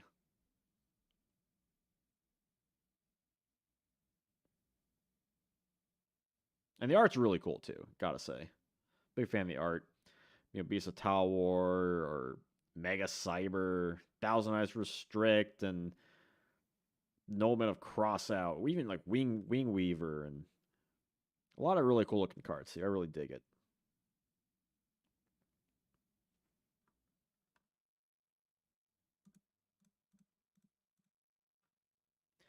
All right, well, I think I'm going to call it here. I think it's been a really fun stream. Managed to hit 3 hours.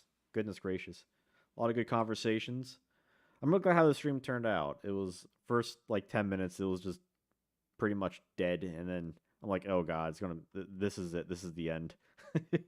And then it picked back up fairly swiftly, which I'm excited about. And it was fun looking over this set. I feel like this set definitely was one of the more thought-provoking ones thus far. And I hope it continued to be so, especially as we kind of break down the sets on a card-by-card basis.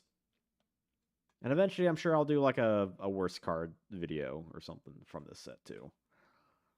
So, all right. Well, hope you all enjoyed the stream. Again, check my Patreon if you want to support me further. Probably be back next week for the LON stream. And I hope you all have a wonderful rest of your night. So I see you all next time. I bid you all